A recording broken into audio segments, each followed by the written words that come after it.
الله وبركاته. إن الحمد لله نحمده ونستعينه ونستغفره ونعوذ بالله من شرور أنفسنا ومن سيئات أعمالنا. من يهده الله فلا مضل له ومن يضلل فلا هادي له. وأشهد أن لا إله إلا الله وحده لا شريك له وأشهد أن محمدا عبده ورسوله صلى الله تعالى عليه وعلى آله وصحبه وسلم تسليما كثيرا. أما بعد، فقد قال الإمام البخاري رحمه الله تعالى حدثنا مسدد قال حدثنا أبو عوانة عن قتادة عن أنس رضي الله عنه قال قال رسول الله صلى الله عليه وسلم: يجمع الله الناس يوم القيامة فيقولون لو استشفعنا على ربنا حتى يريحنا من مكاننا فيأتون آدم فيقولون أنت الذي خلقك الله بيده ونفخ فيك من روحه وأمر الملائكة فسجدوا لك فاشفع لنا عند ربنا فيقول لست هناكم ويذكر خطيئته ويقول ائتوا نوحا أول رسول بعثه الله فيأتونه فيقول لست هناكم ويذكر خطيئته ائتوا إبراهيم الذي اتخذه الله خليلا। الحديث। সম্মানিত ভাতৃমণ্ডলী, আল্লাহ রাব্বুল আলামিনের প্রশংসা এবং প্রিয় নবী সাল্লাল্লাহু আলাইহি সাল্লামের উপর সালাত ও সালামের পর আজ মঙ্গলবার 25 জিলকাদা 1447 হিজরি মোতাবেক 12 মে 2026 আমাদের ধারাবাহিক আলোচনা সহিহুল বুখারীর কিতাবুর রিকাক হৃদয় স্পর্শী বিষয় পর্ব নম্বর 19। ইমাম বুখারী রাহিমাহুল্লাহর এই হৃদয় স্পর্শী বিষয় পর্বের অধ্যায় নম্বর 51 ধারাবাহিক গত দুটি পর্ব থেকে চলে আসছে। তা হচ্ছে বাবু সিফাতিল জান্নাত ওয়ান নার, জান্নাত জাহান্নামের বিবরণ। গতকালকে হয়েছে, তার আগে জুমাবারে হয়েছে। আজকে আমরা ইনশাআল্লাহ তাআলা বাকি হাদিসগুলি শেষ করব এই বিষয়ে, অর্থাৎ জান্নাত জাহান্নামের বিবরণ সম্পর্কে। আজকে শুরু হবে হাদিস নম্বর 6565 থেকে।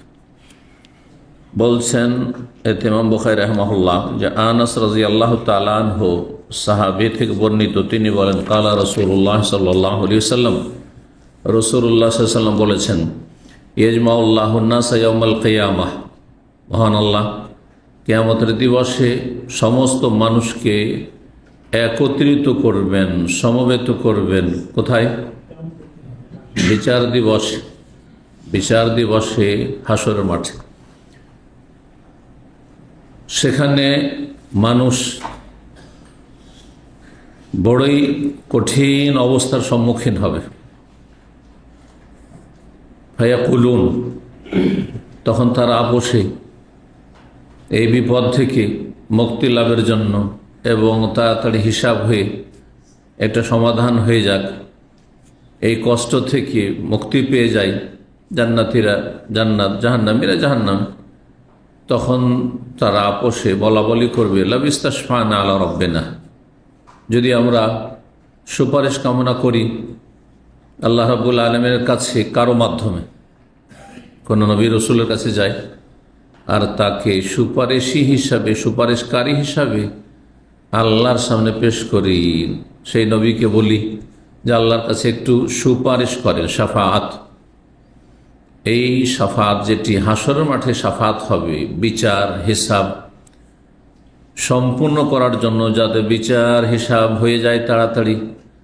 আর মানুষ প্রচণ্ড গরমে অত্যন্ত নিকটবর্তী যখন হয়েছে সূর্য মাথা থেকে সমস্ত মানুষের, আর মানুষ নিজ নিজ ঘামে বিভিন্ন অবস্থায় রয়েছে, তার মধ্যে অনেকে হাবুডুবু করবে। এই ভয়াবহ অবস্থা থেকে মুক্তি লাভের জন্য যদি রবের কাছে কাউকে সুপারিশকারী হিসাবে আমরা তলাশ করি দেখি, হাত্তা ইউরিহানা মিন মাকানিনা, যাতে করে আমাদেরকে নিরাপত্তা দান করেন আল্লাহ রাব্বুল আলামিন এই রকমের মহাসংকট থেকে, মহাবিপদ থেকে। ইউরিহানা, যাতে করে আল্লাহ আমাদেরকে আরাম দেন। রাহাতুন মানে আরাম, বিশ্রাম। মিন মাকানিনা, এই হাসর মাঠের ভয়াবহতা থেকে। তখন তারা জল্পনা করবেন কার কাছে যাওয়া যায়। দেয় প্রথম মানুষ, আমাদের সবারই পিতা। এই সুপারিশ কোনো একজন ব্যক্তির জন্য না, কোনো একটি উম্মতের জন্য না, হ্যাঁ শেষ নবীর উম্মতের জন্য না, হ্যাঁ, এই সুপারিশ কার জন্য? সবার জন্য, সমস্ত মানুষের জন্য। কারণ হিসাব এই বিষয়টি সবার, মুসলিম কাফের সবাই সেখানে হাজির। এই উম্মতের লোকেরা যেমন সে হাসর মাঠে উপস্থিত, মুসা আলাইহিস সালাম, ঈসা আলাইহিস সালাম, ইব্রাহিম আলাইহিস সালাম, যত নবী রাসূল, সমস্ত উম্মত আদম থেকে শুরু করে কিয়ামত পর্যন্ত যত মানুষ চলে গেছে দুনিয়া থেকে, বর্তমান যত মানুষ আছে পৃথিবীতে, আর আগামী দিনে কিয়ামত পর্যন্ত যত মানুষ পৃথিবীতে আসবে, সবাই সেখানে একই ময়দানে হাজির হবে এই মহাদিবসে। তাহলে সমস্ত মানুষের জন্য শাফাত, এটি সুপারিশ। কিসের জন্য? জান্নাতে যাওয়ার জন্য না। কিসের জন্য? হিসাব হয়ে যাক, হিসাব হয়ে যাক। যেই বিপদ, যখন যেই বিপদ থাকে সেটা কঠিন বিপদ। মানুষ যখন যেই বিপদের সম্মুখীন হয় সেটাই হচ্ছে তার জন্য কঠিন বিপদ। যে হালকা অসুস্থ, সে নিজেও অশান্তিতে আছেন, হ্যাঁ, আর বা আপনার জীবনে বিভিন্ন রকম বালা মুসিবত এসেছে, কোনটা যখন যেটা এসে সেটা তখনই কঠিন, ঠিক না? সবচাইতে হালকা অসুখ কোন অসুখকে মনে করা হয় বলতে পারেন আপনার? দেখি আপনাদের দুনিয়ার তো কিছু নলেজ টলেজ লাগবে। হ্যাঁ, কি জ্বরে তো মানুষ মারা যায়। হ্যাঁ, সর্দি, কে বলেছে সর্দি? হ্যাঁ, এটা ভালো বলেছে, সর্দি, ঠান্ডা লাগা। তারপর কি যে অশান্তি, নাক বন্ধ হয়ে যাচ্ছে, ঘুম হচ্ছে না, মুখ শুকিয়ে আসছে, হ্যাঁ, দম বন্ধ হয়ে আসছে, শান্তি আছে না? সুতরাং যে যে বিপদে থাকে সেটা তার জন্য কঠিন বিপদ, আর সেটা তো মহা বিপদ হাসরের মাঠে। আল্লাহু আকবার। আদম আলাইহিস সালামের কাছে যাওয়ার তারা সিদ্ধান্ত নেবেন। ফায়াতুন আদম, আদম আলাইহিস সালামের কাছে আসবেন, এসে বলবেন, ফায়াকুল, সবাই তো আসা সম্ভব নয়, প্রত্যেক দলের প্রতিনিধি, প্রত্যেক উম্মতের কিছু প্রতিনিধি। যেমন দুনিয়ার ক্ষেত্রে কোনো জায়গায় যেতে হবে, কোনো আরজি নিয়ে দরখাস্ত নেই, সবাই তো যায় না, কিন্তু প্রতিটি সম্প্রদায়ের, প্রতিটি গোষ্ঠীর, প্রতিটি দলের প্রতিনিধিরা থাকে, দায়িত্বশীলরা থাকে। ফায়াতুন আদম, আদম আলাইহিস সালামের কাছে আসবে, এসে বলবে, আনতাল্লাযী খালাকাকাল্লাহু বিয়াদিহি, আপনি সেই ব্যক্তি যাকে আল্লাহ নিজ হাতে পয়দা করেছেন। নিজ হাতে আল্লাহ রাব্বুল আলামিন হাতে সৃষ্টি করেছেন। হাদিসে রয়েছে হাতে সৃষ্টি করেছেন, কোরআনে কারিমে রয়েছে লিমা খালাকতু বিয়াদাইয়া, আমি নিজ হস্তে তোমাকে সৃষ্টি করেছি। হ্যাঁ, যাকে আমি নিজ হাতে সৃষ্টি করেছি, তাকে ইবলিস কেন সিজদা করলেন না? ইয়া ইবলিস মা মানাকা আল্লাহ তাসজুদা ইয আমারতু লিমা খালাকতু বিয়াদাইয়া, যাকে নিজ হাতে আমি সৃষ্টি করেছি। তাহলে কোরআন দ্বারা প্রমাণিত। এটা চলবে না, অপব্যাখ্যা চলবে না যে নিজ হাতে তৈরি করা মানে এটার উপকর্থ রয়েছে। যেমন বাড়ির মালিক, বিল্ডিং এর মালিক বলে যে এটা আমি বিল্ডিং তৈরি করেছি, নিজে তৈরি করেছে না রাজমিস্ত্রি তৈরি করেছে? রূপকর্থ বলা হয়, কারণ আসল মালিক যেহেতু মালিক, সেই জন্য। এইরকম নয়, আল্লাহ নিজ হাতে আদমকে সৃষ্টি করেছেন, এটি আদম আলাইহিস সালামের বৈশিষ্ট্য, আর কাউকে নয়, কিন্তু আর কাউকে নয়। বাকি সবগুলিকে মা বাবার মাধ্যমে সৃষ্টি করেছেন, আর হাওয়া আর ঈসা আলাইহিস সালাম শুধু ব্যতিক্রম। হ্যাঁ, তারপরে নিজ হাতে, এ কথা কোরআন হাদিসে নেই কথা, তাই না? কোন আল্লাহর আদেশ দিই? তো আল্লাহ আপনাকে নিজ হাতে সৃষ্টি করেছেন, তৈরি করেছেন। ওয়া নাফাখা ফিকা মির রূহি, তার বিশেষ আত্মা আপনার মধ্যে ফুঁকে দিয়েছেন, সঞ্চার করেছেন। আল্লাহ রাব্বুল নাফাখতু ফীহি মির রূহি, আমি রূহ ফুঁকেছি, আল্লাহ বলছেন। ফাকাউ লাহু সাজিদিন, সুতরাং ফেরেশতারা তোমার সেজদায় লুটিয়ে পড়ো তার সামনে। কোরআন কারিমে রয়েছে, ও আমার আল মালায়েকা, তা সমস্ত ফেরেশতাকে নির্দেশ দিয়েছেন। আর ফেরেশতার সাথে যেহেতু চলাফেরা ছিল ইবলিসের, ভালো একজন হিসাবে, জিন হিসাবে, সুতরাং যখন ফেরেশতাকে হুকুম হলো তো তাকেও হুকুম হয়ে গেল। ফেরেশতারা তো সেজদা করে দিল আর সফল হয়ে গেল, হ্যাঁ, কিন্তু এ মালাউন হয়ে গেল, অবাধ্য হয়ে, নাফরমানি করে। ফাসাজাদুল্লাকা, সমস্ত ফেরেশতা আপনাকে সেজদা করেছে। ফাশফা লানা ইনদা রাব্বিনা, সুতরাং আমাদের জন্য আপনি সুপারিশ করুন আমাদের রবের কাছে। যে আল্লাহ যেন আমাদের বিচার হিসাব তাড়াতাড়ি গ্রহণ করেন, তাড়াতাড়ি করে নেন। এটিকে শাফাতে উজমা বলা হয়, শাফাতে কোবরা বলা হয়, মানে বৃহৎ শাফাত, সবচেয়ে বড় সুপারিশ সমস্ত মানব গোষ্ঠীর জন্য। আদম আলাইহিস সালাম তখন কি বলবেন? ফায়াকুল, তিনি বলবেন লাস্তুহুনাকুম, আমি তার যোগ্যতা রাখি না, আমি সেই মর্যাদা নই। জি, এটা নিজের অযোগ্যতা প্রকাশ করছেন না নিজের বিনয় প্রকাশ করছেন? বিনয় প্রকাশ করছেন।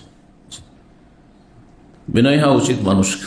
প্রথম মানুষ আমাদের সবার পিতা, তিনি বিনয়ী ছিলেন, এই হাদিস প্রমাণ করে। সুতরাং আমরা সবাই যেন বিনয়ী হই।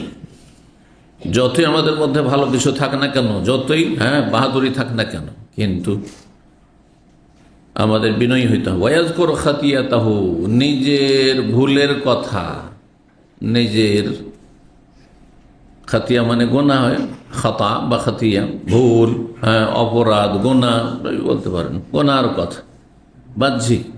যারা বিশিষ্ট ব্যক্তি, বিশিষ্ট ব্যক্তির ছোট ভুলটাও বড় ভুল, কিন্তু যারা ফুটপাতিয়ার লোক তারা বড় বড় ভুল করছে, কেউ দেখে না, ধরেই না তাকে, ঠিক না? তা আদম আলাইহিস সালাম একটি ভুল করেছিলেন। কি ভুল করেছিলেন? তাও ভুলে গিয়ে কোরআন ভাষা আল্লাহ বলেছে, ফানেসে ভুলে গেছিলেন। আল্লাহ যে ওই গাছের ফল খাবে না, গাছের কাছে যাবে না, ফানাসিয়া, ভুলে গেছেন। তো ভুলে করা একটা কাজ, ভুলে গেলে তো আল্লাহ বলছেন ধরবো না, তারপরে ধরেছেন আদম আলাইহিস সালামকে, ঠিক না? এটি এই উম্মতের বিধান যে ভুলে গেলে আল্লাহ ধরবেন না। একদিন কোনো একটা ওয়াক্তের সালাত ভুলে গেছেন আর মনেই হয়নি কোনো, আল্লাহ ধরবেন না। যখন জামাত ছুটে যায়, নামাজি লোকের যার জামাতে নামাজ পড়া অভ্যাস, তখন কিন্তু ভুলে যাওয়ার সম্ভাবনা খুব বেশি থাকে। কারণ ও তো আসল গিয়ে আছে, মনে করছে আমি তো জামাতে নামাজ পড়েছি, কিন্তু ওই জামাতের সময় তো রাস্তাতে গাড়িতে ছিল, জ্যামে পড়েছিল, এরকম ঘটে। ও থেকেই গেছে, 2-3 দিন পরে মনে আছে, আচ্ছা ওই 2-3 দিন আগে আমি যে ওই জোহরের সময়, এই সময় তো জামাতে যাইনি, ইয়া আল্লাহ কি হয়েছে, বুঝতে পারছেন না? ভুলে গেলে আল্লাহ ধরবেন না। হ্যাঁ, মনে থাকলে অবশ্যই। ভুলে গিয়ে পেট ভরে ভাত খেয়ে নিয়েছেন রোজা অবস্থায়, ধরবেন? রোজা হয়ে যাবে। হ্যাঁ, পানি খেয়েছেন যতটা পারেন না, তারপরে মনে হয়েছে, মনে হওয়ার সাথে সাথে ছেড়ে দিতে হবে, রোজা হয়ে যাবে। কিন্তু আদম আলাইহিস সালামকে প্রত্যেক নবীর, প্রত্যেক উম্মতের বিধান আলাদা ছিল। ফায়াকুলু, তখন তিনি পরামর্শ দেবেন যে আমার দ্বারা এটা হবে না, এই তো নূহ আলাইহিস সালাম কাছে চলে যাব, যেহেতু তিনি কি আউয়ালা রাসূল, প্রথম রাসূল। নবী আর রাসূল তাহলে পার্থক্য রয়েছে। আদম আলাইহিস সালাম নবী, কিন্তু রাসূল না। রাসূল যার কাছে নতুন বিধান এসেছে, আসমানি কিতাব এসছে, নতুন হুকুম হাকাম এসছে। ইব্রাহিম আলাইহিস সালাম, নূহ আলাইহিস সালাম, তাদের কাছে শরীয়তের বিধি বিধান নাযিল হয়েছে। আদম আলাইহিস সালাম নবী। তখনকার যুগে আদম আলাইহিস সালাম, তার ছেলে মেয়েরা সবাই মুমিন মুসলিম। তখন কোন মুশরিক ছিল, মূর্তি পূজক ছিল, মাজার পূজারী ছিল, বেদাতি ছিল। আল্লাহ যা হুকুম হচ্ছে মানুষের জন্য, আদমের ছেলে মেয়ের জন্য পালন করছে। একমাত্র নাফরমানি করলো, কাবিল ধন অপরাধ হলো, কিন্তু সেটাও কুফরের, আর শিরক নাই। সে নাস্তিক ছিল না, আর সে মুশরিক, মাজার পূজারী আর মূর্তি পূজকও ছিল না। তো যাই হোক, নূহ আলাইহিস সালাম প্রথম রাসূল। কারণ নূহ আলাইহিস সালামের পূর্ব সময়কালে মানব জাতি বিভ্রান্ত হয়ে মূর্তি পূজা শুরু করে আর কবর পূজা শুরু করে। এই দুই পূজাই শুরু হয়ে যায় অতি ভক্তি করতে গিয়ে। অতি ভক্তি করতে গিয়ে প্রতিমূর্তি তৈরি করে পূজা শুরু হয়, মূর্তি পূজা। আর দাফন করে দিয়ে তারপরে উপাসনালয়ে দাফন করে দিয়ে তার উপরে উপাসনালয় তৈরি করিয়ে তারপরে মাজারে সিজদা করা শুরু হয়। মানব জাতি এই দুই রকমের শিরকের যুগে যুগে লিপ্ত হয়েছে। দুটোই একই রকমের অপরাধ, শিরক কুফর। জি, ঈমান ইসলামকে ধ্বংস করে দেয়, স্থায়ী জাহান্নামে বানিয়ে দেয় অবস্থায় চলে গেলে আল্লাহর কাছে। তাওহীদ হারা হয়ে মানুষ যাবে যদি আল্লাহ ছাড়া অন্য কাউকে ডাকে, সেইটা কাফের মুশরিকদের দেবদেবীকে ডাকুক, আর মুসলিম জাতির ওলিয়া উলিয়া গৌস কুতুবকে ডাকুক, একই অপরাধ। আল্লাহ ছাড়া অন্যকে ডাকা সমান অপরাধ। আল্লাহ বাঁচিয়ে রাখুন শিরক থেকে। তোমরা চলে যাও, সব ছেলেদেরকে বলছেন, আদম আলাইহিস সালাম যাও তোমরা নূহ আলাইহিস সালামের কাছে, তিনি প্রথম রসুল, বাসাহুল্লাহ, তাকে আল্লাহ রসুল করে পাঠিয়েছেন মানুষের হেদায়েতের জন্য। ফায়াতুনাহু, তারা সবাই আসবে। ফায়াকুলু, এসে বলবে, তখন কে বলবেন? নূহ আলাইহিস সালাম, লাস্তু হুনাকুম, আমি এই কাজের যোগ্য না, আমি এই যোগ্যতা রাখি না। ওয়াযকুরু খাতিয়াতাহু, তিনি তার ভুলের কথা তুলে ধরবেন। আমি যে ভুল করেছি, আমার ছেলে কাফের, আর কাফের জন্য আল্লাহকে আমি বলছি আল্লাহ মায়া, আমি মায়াকে নিজে সামলে রাখতে পারিনি, নিজেকে মায়াতে, যে আল্লাহ আমার ছেলে আমার চোখের সামনে ডুবে যাবে। কাফের জন্য, কাফের মুক্তির জন্য দোয়া করেছি, অথচ কাফের হেদায়েতের জন্য তিনি দোয়া করেছেন। হ্যাঁ, ঠিক না? তারপরেও তিনি নিজে বিনয়ী হয়ে বলছেন আমি এটা ভুল করেছি।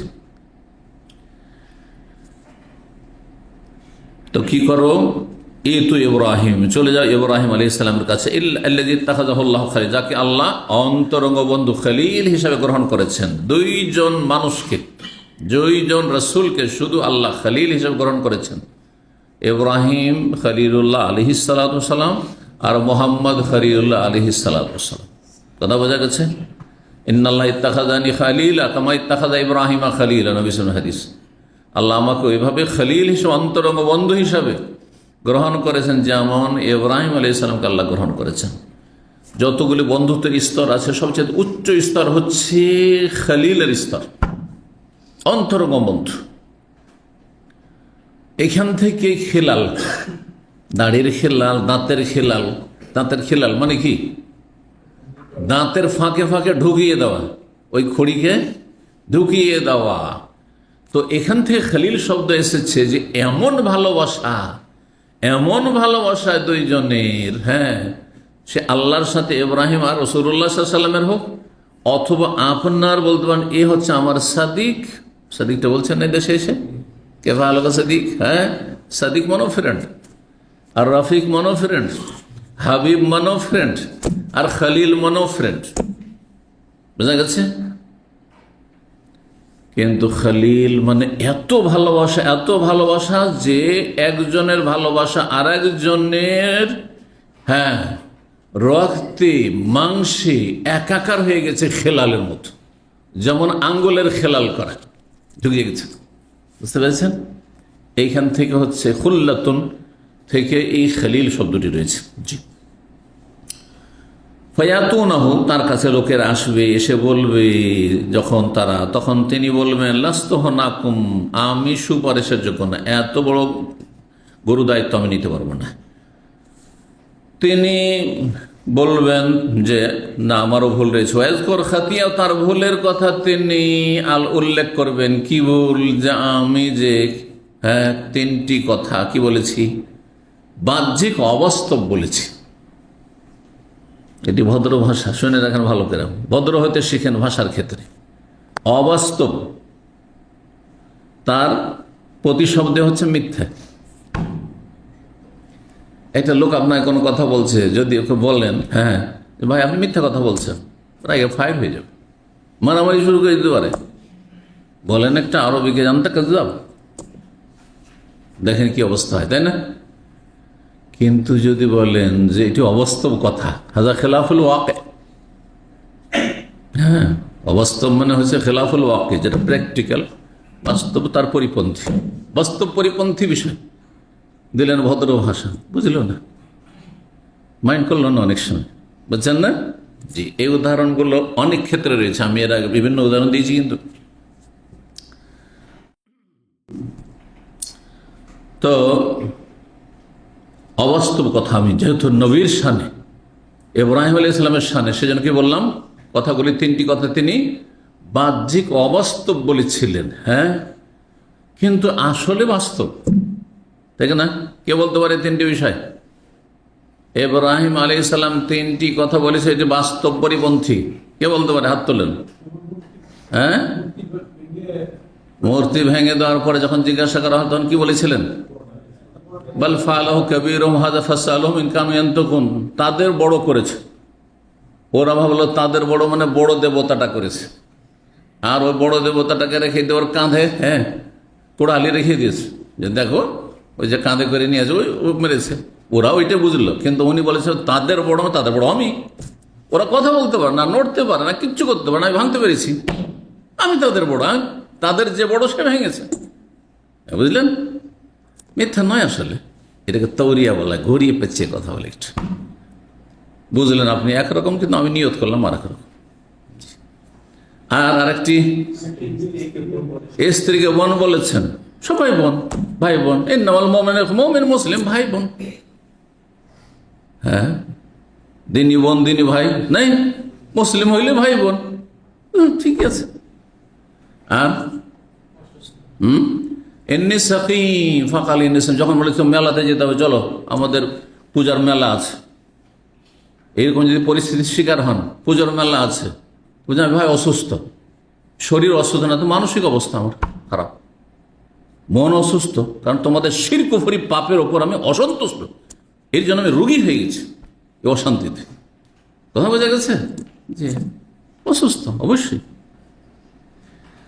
আল্লাহু আকবার। তো তারপরে তিনি ভুল স্বীকার করে বলেন, আমার ভুল আছে, আমি আল্লাহর সামনে যেতে পারবো না, লজ্জা পাচ্ছি। ইতু মুসা, চলে যা মুসা আলাইহিস সালামের কাছে, আল্লাযী কাল্লামাহুল্লাহ, যার সাথে আল্লাহ সরাসরি কথা বলেছে। ফায়াতুনু, সবাই তার কাছে আসবে, প্রতিনিধিরা। ফায়াকুলু, তিনি তখন বলবেন, যখন তাকে আরজ করা হবে, দরখাস্ত, যে আমাদের জন্য সুপারিশ করেন, বিচার হিসাবটা তাড়াতাড়ি হোক, এই কষ্ট আর বরদাস্ত করতে পারছি না। তখন তিনি বলবেন, মুসা আলাইহিস সালাম, লাস্তুহুনাকুম, আমি এর যোগ্য না। ফায়াযকুরু খাতিয়াহ, নিজের ভুলের কথা তিনিও তুলে ধরবেন। তার ভুল কি ছিল? হ্যাঁ, নবুয়ত পাওয়ার আগে যৌবনকালী দেখছি যে বনি ইসরায়েল তার বংশের একজন, আর একজন হচ্ছে ফেরাউন কিবতি বংশের, ইজিপ্ট। ওই কিবতে কিন্তু মিশরের নাম আজকাল ইংরেজিতে ইজিপ্ট, কারণ ফেরাউনি সভ্যতাকে কাফের খ্রিস্টানরা পুনর্জীবিত করার জন্য ওই মেশরের আরবিতে মেসর, কিন্তু ইংরেজিতে ওকে মেসর না বলে কি বলছে? ইজিপ্ট। ওই যে কিবত থেকে ইজিপ্ট, যেমন হিন্দ থেকে ইন্ডিয়া, হ্যাঁ তাদের জন্য কঠিন, তখন সব করে দিয়েছে ইন্ডিয়া। তো ঠিক ওই রকম কি বলছিলাম, হ্যাঁ, দুইজনে মারামারি করছে, তখন তাদের এই মারামারি ছুটাতে গিয়ে, হ্যাঁ ঝগড়া ছুটাতে গিয়ে দেশে বাড়াবাড়ি করছে ওই কিবতি ফেরাউনি বংশের ওই কিবতি ছেলেটা, লোকটি, তখন তাকে একটা ঘুষি দিয়েছে, ধাক্কা দিয়েছে, কিসের জন্য? যা দূরে সরে যায়, একটু ভয় পায়, পালিয়ে যায়, কিন্তু এক ঘুষিতে মরে গেছে। ফাকাজা আলী সূরা কাসাস আল্লাহ বলছেন, ফাওয়াকাজাহু মুসা, মুসা একটা দিয়েছেন ঘুষি, এরকম গুতা, ফাকাজা আলাইহি, তার জীবনটাই শেষ শেষ। জি, পরে তিনি চিন্তা করলেন যে আমি খুব ভুল করে দিলাম। তারপর নবুয়ত পড়া আগের বিষয়, তারপরেও তিনি বিনয়ী, যে আমার এই ভুল হয়েছে, ইচ্ছা করে বলেছে না, ইচ্ছা করে, অনিচ্ছাকৃত যদি ভুল হয় তাহলে কোনো গুনাহ নেই। ধরেন আপনি গাড়ি চালাচ্ছেন আর হঠাৎ করে সামনে একজন চলে আসলো, ব্রেক আপনি দেখার পরে না ব্রেক আপনি করবেন, দেখলেন, তারপরে ব্রেক করলেন, কিন্তু সামলাতে পারলেন না, মারা গেল, গুনাহ হবে নাকি? না, কোনো গুনাহ হবে না, কারণ আপনি ইচ্ছা করে মারেননি তো। কথা বুঝতে পারছেন? সে তার জন্য দিয়েত বা কিছু সেগুলোর বিধান, অথবা তার আপনার কাফারা বা যে সিয়াম, সেগুলো ভিন্ন বিষয়। তারপরে যদি তার ভুল হয় তাহলে সে ক্ষতিপূরণ দেয়, ভুল যদি না হয় তো সেখানে ক্ষতিপূরণ নাই। এই জন্য নবী সাল্লাল্লাহু আলাইহি ওয়াসাল্লাম বেশ কিছু বিষয়ের ক্ষেত্রে বাইতুল মাল থেকে, এই লোকটি একবার ক্ষতিগ্রস্ত কেন না হয়, বাইতুল মাল থেকে দিয়েছে। আপনার যদি ধরেন গাড়ি চালাচ্ছিলেন, সেই সময় খাওয়া দাওয়া করছিলেন, গাড়ি চালাচ্ছেন সেই সময় ঝিমাচ্ছিলেন, হ্যাঁ, অথবা আপনার লাইসেন্স নেয়ার গাড়ি চালাচ্ছিলেন, হ্যাঁ, তারপরে মদ খেয়ে মাতাল অবস্থায় গাড়ি চালাচ্ছিলেন, তখন আপনি অপরাধী। এর বুঝতে শরীয়তের মাসলা। তাহলে এই বিষয়ে ফিকহি বিস্তারিত মাসলা মাসাইলের প্রয়োজন রয়েছে, কিন্তু আমাদের দেশের মানুষরা ইসলাম সম্পর্কে জ্ঞান না রাখার কারণে মনে করে ফ্রি গাড়িতে চাপলো, আপনার ফ্রি গাড়িতে চাপলো, আর তারপর তখন একটা অ্যাক্সিডেন্ট হয়ে গেল, আর তারপরে মরে গেল, তো বলছে আমার পয়সা দাও। আরে ভাই, তোমাকে ভাড়া পেয়েছি, তোমার কাছে পয়সা নেওয়ার জন্য তোমাকে চাপিয়েছি, তোমার এহসান করার জন্য চাপিয়েছি, আমি ইচ্ছে করে আমি ঘুমিয়ে দিয়েছিলাম চালাতে চালাতে। এই মশলাগুলি বুঝবে কোথায়? মোটা খায় মোটা বুঝে, মনে করে পয়সা আসলেই হইল, পয়সাটা হালাল আসছে না হারাম আসছে, এগুলো বোঝার বিষয়ই নেই।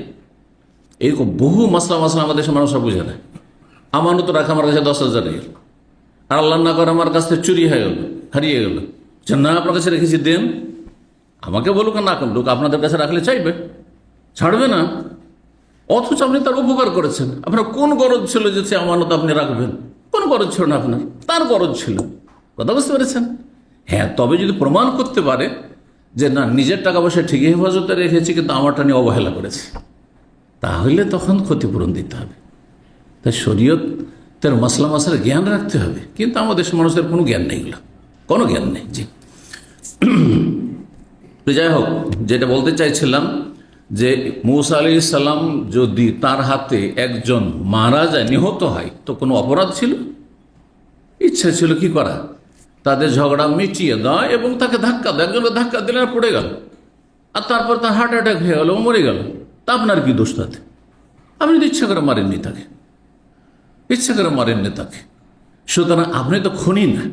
হ্যাঁ, যদি আপনি তার সাথে মারামারি করেন তাহলে সেটা আপনার একটা অপরাধ রয়েছে, সেটা ভিন্ন বিষয়, কিন্তু আপনি সেই খুনের অপরাধ আপনি করেননি। জি, আল্লাহ বোঝার তৌফিক দান করেন। জি, তো কি বলছেন, মূসা আলাইহিস সালাম নিজের ভুলের কথা স্মরণ করবেন আর বলবেন যে না, আমার দ্বারা হবে না, যাও ঈসা আলাইহিস সালামের কাছে চলে যাও। আল্লাহু আকবার। ফায়াতুনা ঈসা আলাইহিস সালামের কাছে আসবে লোকেরা। তখন ঈসা আলাইহিস সালামের কাছে দরখাস্ত যখন তারা করবে সবাই, যে আপনি সুপারিশ করেন আমাদের জন্য। হ্যাঁ, আপনাকে আল্লাহ রাব্বুল আলামিন তার বিশেষ কুদরতে সৃষ্টি করেছেন, তার যে বৈশিষ্ট্য, তার আপনাকে যেসব মুজিজা দিয়েছেন সেগুলি অসাধারণ মুজিজা। এসব বলে হ্যাঁ তার কাছে দরখাস্ত আবেদন করবেন, কিন্তু তিনি কি বলবেন শোনো। বলছেন ফায়াকুলু, ঈসা আলাইহিস সালাম বলবেন লাস্তু হুনাকুম, আমি এর যোগ্য না। ইতু মুহাম্মাদান সাল্লাল্লাহু আলাইহি ওয়াসাল্লাম, তোমরা চলে যাও মুহাম্মদ সাল্লাল্লাহু আলাইহি ওয়াসাল্লামের কাছে। এখানে তার ভুলের কথা তিনি উল্লেখ করেননি, কারণ তার বাহ্যিক এরকম ভুল দেখা যাচ্ছে না। একমাত্র কোন রিওয়ায়াতে আছে যে আল্লাহ হাসর মাঠে আমাকে জিজ্ঞাসা করবেন, আমাকে জবাব দিতে হবে একটা প্রশ্নের, আনতা কুলতা লিন-নাস ইত্তাখিযুনি ওয়া উম্মিয়া ইলাহাইন মিন দুনিল্লাহ, সূরা মায়েদার শেষ রূপের প্রথম আয়াত। ওই ক্বালাল্লাহু ইয়া ঈসা ইবনে মারইয়াম, হাসর মাঠে আল্লাহ মারিয়াম পুত্র ঈসা আলাইহিস সালামকে ডাকবেন সামনে আর বলবেন, এই ইবনে মারইয়াম, হ্যাঁ মারিয়াম পুত্র ঈসা, আনতা কুলতা লিন-নাস, তুমি এই খ্রিস্টানদেরকে বলেছিলে যে ইত্তাখিযুনি ওয়া উম্মিয়া ইলাহাইন মিন দুনিল্লাহ, আমাকে এবং আমার মাকে আল্লাহর সাথে শরীক করে পূজা করিও। খ্রিস্টানরা ত্রিত্ববাদে বিশ্বাসী না, তিন মাবুদে, তিন উপাস্য বিশ্বাসী। তো এই যে আমাকে প্রশ্ন করা হবে, আমি এর জন্য পেরেশান আছি, নিজের চিন্তায় আছি যে আমি কি করে জবাব দেবো। রবেশ মানে আমাকে আসামের কাঠগড়ে হাজির করেন আল্লাহ রাব্বুল আলামিন, কিন্তু তিনি জবাব দেবেন, কারণ তার কোনো দোষ ছিল না। তাকে উঠিয়ে নেওয়ার ফালাম্মা তাওফাইতানি কুনতা আনতা রাকিব আলিম ওয়া আনতা আলা কুল্লি শাইইন শাহিদ। আল্লাহ আমাকে যখন তুমি আসমানে উঠিয়ে নেছো, তারপরে খ্রিস্টানরা কি করেছে না করেছে তো আমি জানি না। আমি তো তাদেরকে বলেছি মা কুলতু লাহুম ইল্লা মা আমারতানি আন ইবুদুল্লাহ রাব্বি ওয়া রাব্বাকুম, এক আল্লাহর ইবাদত করো, যিনি তোমাদের রব, আমার রব, আমার পিতা না, আমি তার সন্তান না, আমার রব তোমাদের রব, রব্বি ওয়া রাব্বাকুম। আল্লাহু আকবার। তো ঈসা আলাইহিস সালামও প্রস্তুত হবেন না, আমি পারবো না, যাও মুহাম্মদ সাল্লাল্লাহু আলাইহি ওয়াসাল্লামের কাছে চলে যাও। কাদ গফিরা লাহু মা তাকাদ্দাম মিন যামা তাআখার, তার আগের পরে সমস্ত ভুল ভ্রান্তির অগ্রিম ক্ষমার ঘোষণা আল্লাহ করে রেখেছেন। ফায়াতুনি, নবী সাল্লাল্লাহু আলাইহি ওয়াসাল্লাম বলছেন তখন আমার কাছে সবাই আসবে। ফাআস্তাযিনু আলা রাব্বি, আমি বলবো আনা লাহা, এই সুপারিশ আমি করতে পারবো। আল্লাহু আকবার। এই হচ্ছে মর্যাদা শেষ নবী মুহাম্মদ রাসূলুল্লাহ সাল্লাল্লাহু আলাইহি ওয়াসাল্লামের। সমস্ত নবী অস্বীকার করবেন, অপারগতা প্রকাশ করবেন, তিনি বলবেন আমি পারবো। যদি কারো মধ্যে কোনো যোগ্যতা থাকে আর দেখেন যে এই কাজটি আমি না করলে অন্যের দ্বারা হবে না, তাহলে সেখানে কিন্তু বিনয় হওয়া অথবা পিছপা হওয়া অথবা নিজের যোগ্যতাকে লুকিয়ে রাখা, হাইড করা, এটা জায়েজ নয়। এই হাদিস প্রমাণ করে। এরকম অনেক সময় হয়। এখন জুমা মসজিদে গেছেন, আমাদের গ্রামে গঞ্জে এরকম হয়, জুমা মসজিদে গিয়েছেন আর সৌদি আরবে আপনি বেশ মাশাআল্লাহ কিছু ইসলামিক সেন্টার শিখে গেছেন, আর কি দেখেন জুমার খুতবা দেওয়ার কোনো লোক নেই, সবাই শুধু তাকাচ্ছে দেখি কেউ আসে কিনা, কেউ আসে কিনা, একটু দাঁড়িয়ে লোক কেউ আসে কিনা, হুজুর আসে কিনা। আমাদের আবার দাঁড়িয়ে থাকলে হুজুর, কথা বলছেন। আমাদের দেশে কেন আরবিদের মধ্যে এই অবস্থা হয়ে গেছে। কথা বলছেন, এই দাড়ি নিয়ে যদি হজে যান তাহলে আপনাকে মেসর আর এই সিরিয়া আর এইসব লেবানন এইসব দেশের আরব, যত আরব দেশ প্রায় দেশ পেরেশান করে ছাড়বে। যেখানে মুমকিন ফতোয়া, মুমকিন ফতোয়া, মুমকিন সওয়াল শুরু করবে, বুঝতে পেরেছেন?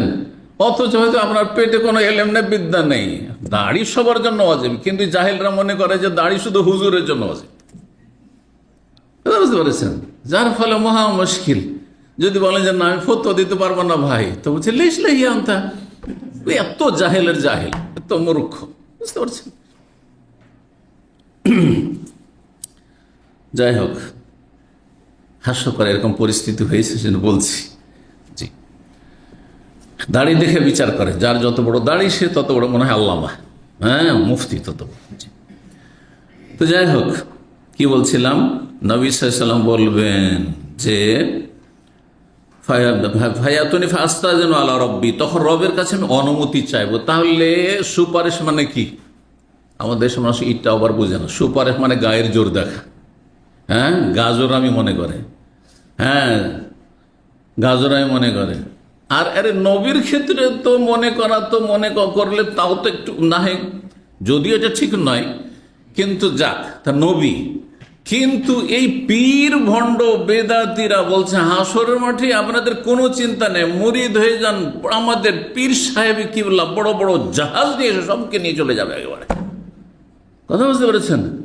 দুনিয়াতে নিজেকে রক্ষা করতে পারেন না, হ্যাঁ মায়ের খাচ্ছে, রক্ত ঝরছে, সেখান থেকে নিজেকে বাঁচাতে পারেন না, আর বলছে বড় বড় জাহাজ নিয়ে আমাদের তরিকার হুজুরে কিবলা যে আছেন, আমাদের দাদা হুজুর আছেন, তো অমুক হুজুর আছেন, তিনি সবকে জান্নাতে নিয়েছেন। মনে হচ্ছে গায়ের জোর দেখায়। যারা মন্ত্রী মিনিস্টার বা এমপিরা অনেক সময় কি করে, প্রাইম মিনিস্টার প্রধানমন্ত্রীর সাথে গায়ের জোর দেখায়, হ্যাঁ যে যদি আপনি আমাদের এই দাবি দাওয়াগুলো পূরণ না করেন তো আমরা কি করব, অন্য দলে চলে যাব। হ্যাঁ, কারণ গণতন্ত্রের আর একটি বাজে দিক হচ্ছে যে পাশ করলো এক দল থেকে আর মুনাফিকি করে আর এক দলে গিয়ে ঢুকে গেল দুনিয়ার স্বার্থে। কথা বুঝতে পারছেন? কত নোংরামি কাজটি, মুনাফিকি না? আপনাকে ভোট দিয়েছি এই দল হিসাবে, হয়তো তাদের তরিকায় বলছি, আমি তো এটার এ টু জেড কিছুই মানি না, কারণ সবটাই কুফরি মনে করি। কিন্তু কথা হচ্ছে আপনাদের তরিকায় বলছি যে ভাই পাশ করলো যাদের ভোট নিয়ে, তাদের সাথে না থেকে মুনাফিকি করে রাতারাতি পোল্টি খেয়ে আর এক দলে গিয়ে সামিল হয়ে বসে আছে। আউযু বিল্লাহি মিনাশ শাইতানির রাজিম, আউযু বিল্লাহি মিনাশ শাইতানির রাজিম। আল্লাহ এদের অনিষ্ট থেকে হেফাজত করুন, আল্লাহ বোঝার তৌফিক দান করুন। তো বলছিলাম যে নবী সাল্লাল্লাহু আলাইহি ওয়াসাল্লাম বলছেন ফাস্তাযিনু আলা রাব্বি, রবের কাছে অনুমতি চাইবে। তার বিনা অনুমতিতে, বিনা পারমিশনে সেখানে সুপারিশ করার অধিকার নেই। অথচ দুনিয়াতে ধরেন একটা ভ্যাকেন্সি আছে, ধরেন হ্যাঁ এই ইসলামিক সেন্টারে একটা ড্রাইভার লাগবে অথবা একটা টিউবওয়েল লাগবে, ভাবছেন যে শেখের কাছে যদি একটু সুপারিশ করতে বলি, যে একটু মোদির কাছে সুপারিশ করে চাকরিটা, তাই সময় শেখ হ্যাঁ একটু সুপারিশ করে দেন যাতে এর চাকরিটা হয়ে যায় সেন্টারে। বুঝতে পারছেন না? এসে অনুমতি নিচ্ছেন, এসে ডাইরেক্ট কথা বলা শুরু করছেন, নাকি অনুমতি যে আপনার কাছে একটা পারমিশন চাইছি এটা সুপারিশ করার জন্য চাইছেন? দুনিয়াতে মানুষ কাছে সুপারিশ করতে গিয়ে হোক আর না হোক, কাজ হোক আর না হোক বলেই ফেলি আমি, কিন্তু রবের কাছে সুপারিশ করতে গিয়ে আগে পারমিশন লাগবে, পারমিশন লাগবে। এজেন্ট মান যাল্লাযী ইয়াশফাউ ইনদাহু ইল্লা বিইযনিহি, কোন শক্তি আছে আল্লাহ বলছেন, কোন আয়াতেটি বলেন তো দেখি? আয়াতুল কুরসি, যা আমাদের দেশের বেদাতি হেদাতি সবারও মুখস্থ আছে, বেনামাজিরও মুখস্থ আছে আয়াতুল কুরসি, কারণ জিন শয়তান থেকে বাঁচার জন্য। কথা বুঝতে পেরেছেন? জাহান্নাম থেকে বাঁচার জন্য চিন্তা নেই, কিন্তু জিন শয়তান থেকে বাঁচার জন্য কি আছে?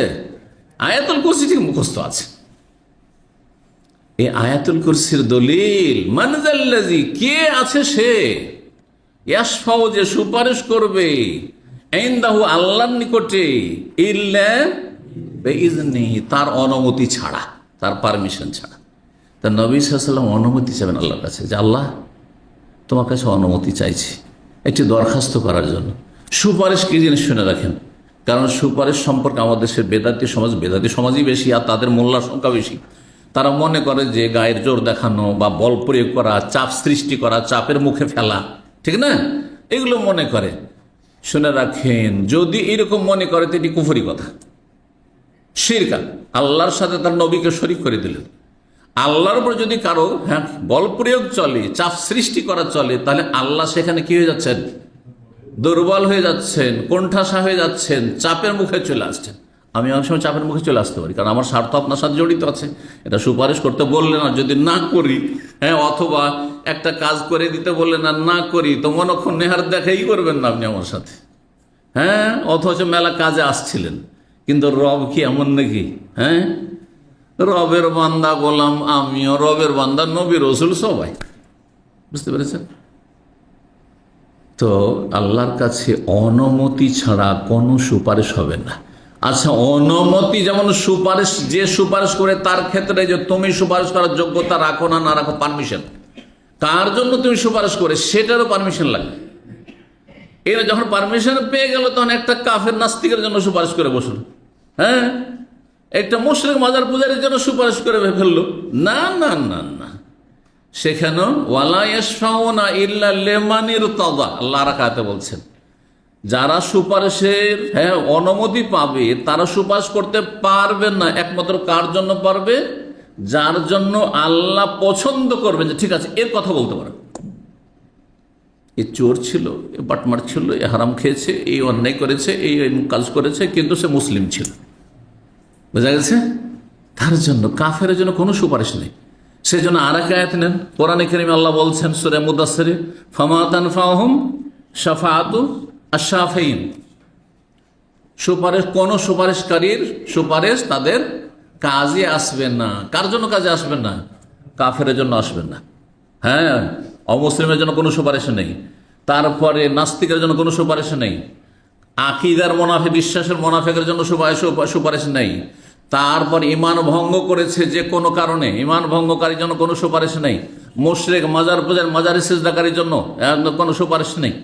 সুপারিশ নেই, কারণ এই যোগ্যতাই নেই তার, জান্নাত পাওয়ার কোনো যোগ্যতাই নেই, তার মধ্যে তৌহিদ নেই। তাহলে সুপারিশ কার জন্য? মুসলিম সমাজে যার ইসলাম ঠিক আছে, যে এক ওয়াক্ত নামাজ পড়েনি, এক ওয়াক্ত নামাজ পড়েনি, সুপারিশ করে তাকে জান্নাতে নিয়ে চলে যাবে। তাহলে যে ফামাতান হো শাফাতুশ শাফিঈন, যে আয়াতটি পড়লেন সূরাতুল মুদাসসির, তার এক দুটি আয়াত আগে পূর্বে যে আয়াতটি রয়েছে, কি রয়েছে? জাহান্নামীদেরকে জান্নাতীরা জিজ্ঞাসা করবেন যে একই গ্রামের মানুষ, একই শহরের মানুষ, একই কোম্পানিতে চাকরি করেছি, একই জায়গায় দামামে থাকতাম, সিকো মার্কেটে, তো মা সালাকাকুম ফি সাকার, জাহান্নামে কেন? কি ব্যাপার তোমাদের খুঁজে পাচ্ছে না জান্নাতে, জাহান্নামে কেন চলে গেছো? তখন কি বলবে? লাম নাকু মিনাল মুসাল্লিন, আমরা মুসল্লি ছিলাম না। তাহলে বোঝা গেল যে যদি বেনামাজির জন্য সুপারিশ হইতো তাহলে এরা জাহান্নামে কেন যেত? এবার বুঝতে পেরেছেন? তারপরে প্রধান কারণ, এক নম্বর কারণ বলা হচ্ছে, তাহলে টোটালি যারা নামাজ পড়েনি, 5 ওয়াক্ত একাদ ওয়াক্ত ছেড়েছে, অধিকাংশ ওলামাদের কাছে তার ইসলাম আছে, কিন্তু একেবারে খেনে ইসলাম। কারণ একটি আমল ত্যাগ করাকে শুধু কুফর বলা হয়েছে, কোন আমল ত্যাগ করাকে কুফরি বলা হয়নি কোরআন হাদিসে। সেটি হচ্ছে নামাজ। নামাজ ছেড়ে দিলে কুফরি বলা হয়েছে, স্পষ্ট হাদিস, ফাকাদ কাফারা, যে নামাজ ছেড়ে দিলে সে কি হয়ে গেল? কাফের হয়ে গেল। তাহলে আপনি কি করে এই সাহস করছেন যে আমার এই টাইটেলটা আসুক যে আমি কুফরি করেছি, আমি কাফের হয়ে গেছি? একজন মুসলিমের যদি একটু ভয় থাকে যে আমি কাফের হয়ে মরতে চাই না, তাহলে সে কখনো বেনামাজি হবে না। কমপক্ষে 5 টাইম নামাজ পড়বে, 5 ওয়াক্ত নামাজ পড়বে। আল্লাহ বুঝার তৌফিক দান করেন। তো সুপারিশ মানে কি বলতে চাইছিলাম, কথা লম্বা হয়ে গেছে, সংক্ষেপে বলি। সুপারিশ মানে পরকালের দোয়া, পরকালের দোয়া। দুনিয়ার দোয়া যে কোনো দোয়া আল্লাহর কাছে করেছে, আল্লাহ আমাকে জান্নাতি করো, ঠিক আছে, জান্নাতে রক্ষা কর, নিজের জন্য সুপারিশ। তারপরে বাপ মা দুনিয়া থেকে চলে গেছে, তাদের জন্য আল্লাহ আমার বাবা মাকে জান্নাতবাসী করো, জান্নাত চাইছি না, জাহান্নাম থেকে রক্ষা করো, কবর আযাব থেকে রক্ষা করো, এটা দুনিয়ার দোয়া। আর হাসরের মাঠে এই যে সুপারিশ, অথবা জাহান্নামে আপনার আত্মীয় স্বজন পাপের কারণে, অপরাধের কারণে, কাবিরা গুনাহের কারণে জাহান্নামে চলে গেছে, কিন্তু তারা মুসলিম ছিল, 5 টাইম নামাজি ছিল, মুশরিক ছিল না, মাজার পূজারী ছিল না, নাস্তিকও ছিল না। তাদের জন্য সুপারিশ মানে আল্লাহর কাছে দোয়া কর, আল্লাহ আমার আত্মীয়, আমার ভাই, হ্যাঁ সে জাহান্নামে চলে গেছে, আমার বাবা জাহান্নামে চলে গেছে, আমার মা জাহান্নামে চলে গেছে, আল্লাহ তুমি তাকে জান্নাত দান করো, আল্লাহ তাকে মাফ করে দাও, জাহান্নাম থেকে তাকে উদ্ধার করো। এই শাফাত মানে হচ্ছে পরকালের দোয়া।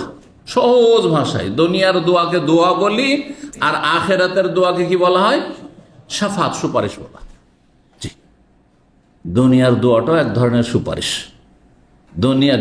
দুনিয়ার দোয়া যেমন কবুল হইতেও পারে, আবার না হয়তো। আপনি বাপ মার জন্য দোয়া করছেন, রব্বির হামহুমা কামা রাব্বায়ানি সগীর, মানে জরুরি যে কবুল হয়ে যাবে? আপনার বাবা মা রহম পাওয়ার যোগ্য কিনা এটাও দেখার বিষয়।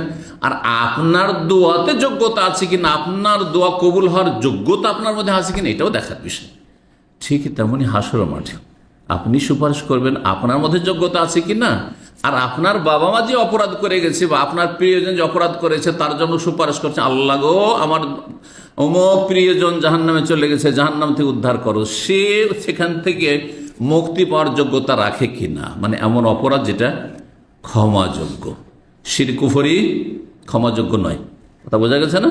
জি, সহজ ভাষায় বলবেন না তো। সুপারিশ মানে পরকালের দোয়া, সুপারিশ মানে পরকালের দোয়া, সহজ ভাষায়। আর দোয়াতে আল্লাহর কাছে দুনিয়ার ক্ষেত্রে যেমন কোনো চাপ সৃষ্টি করতে পারেন না, না চাপের মুখে চলে আসবেন, কবুল করতে হবে আল্লাহকে। হ্যাঁ, তো নবী সাল্লাল্লাহু আলাইহি ওয়াসাল্লামের 3টি দোয়া করেছেন কোন একটি ক্ষেত্রে। হ্যাঁ, একটি দোয়া শোনেননি আল্লাহ রাব্বুল আলামিন, আছে না হাদিস? জি হ্যাঁ, আপোষে মুসলিমরা মারামারি করবে, কলহ করবে, এক মুসলিম আর এক মুসলিমকে খুন করবে, আল্লাহ যেন এটা না হয়। এটা আল্লাহ রেজেক্ট করছেন না, এটা আযাব হিসাবে থাকবে, শাস্তি হিসাবে। এক মুসলিমকে আর এক মুসলিমকে পিটনি, আপোষের কলহ, বিবাদ, দ্বন্দ্ব, হ্যাঁ মতবিরোধ, এগুলো থাকবে। জি, তো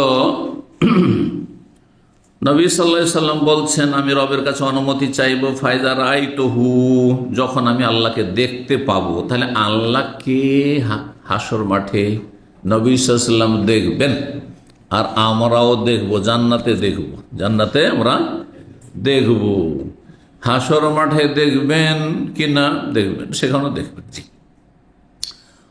ফায়দা রাইতুহু, যখন তাকে আল্লাহকে দেখবো, ওয়াকাতু লাহু সাজিদান, তখন তার সামনে সিজদায় আমি অবনত হব বা লুটিয়ে পড়বো। ফায়াদাউনি মাশা আল্লাহ, যতদিন বা যতক্ষণ আল্লাহ চাইবেন আমাকে এই অবস্থায় ছেড়ে দেও না, সিজদায় পড়ে থাকবো আমি। আল্লাহ, এই নয় যে চাইতে চাইতে সাথে সাথে একবার অ্যাকশন, হ্যাঁ হটলাইন নাকি। ফায়াদাউনি, আল্লাহ আমাকে ছেড়ে দেবেন এই অবস্থায়, মানে সিজদা অবস্থায়, মাশাআল্লাহ, যতক্ষণ চাইবেন। কতক্ষণ যে আমি সিজদায় পড়ে থাকবো আমি জানি না, সিজদায় পড়েই থাকবো, উঠবো না সিজদা থেকে, যে আল্লাহ তুমি আমার দোয়া শোনো, সুপারিশ শোনো।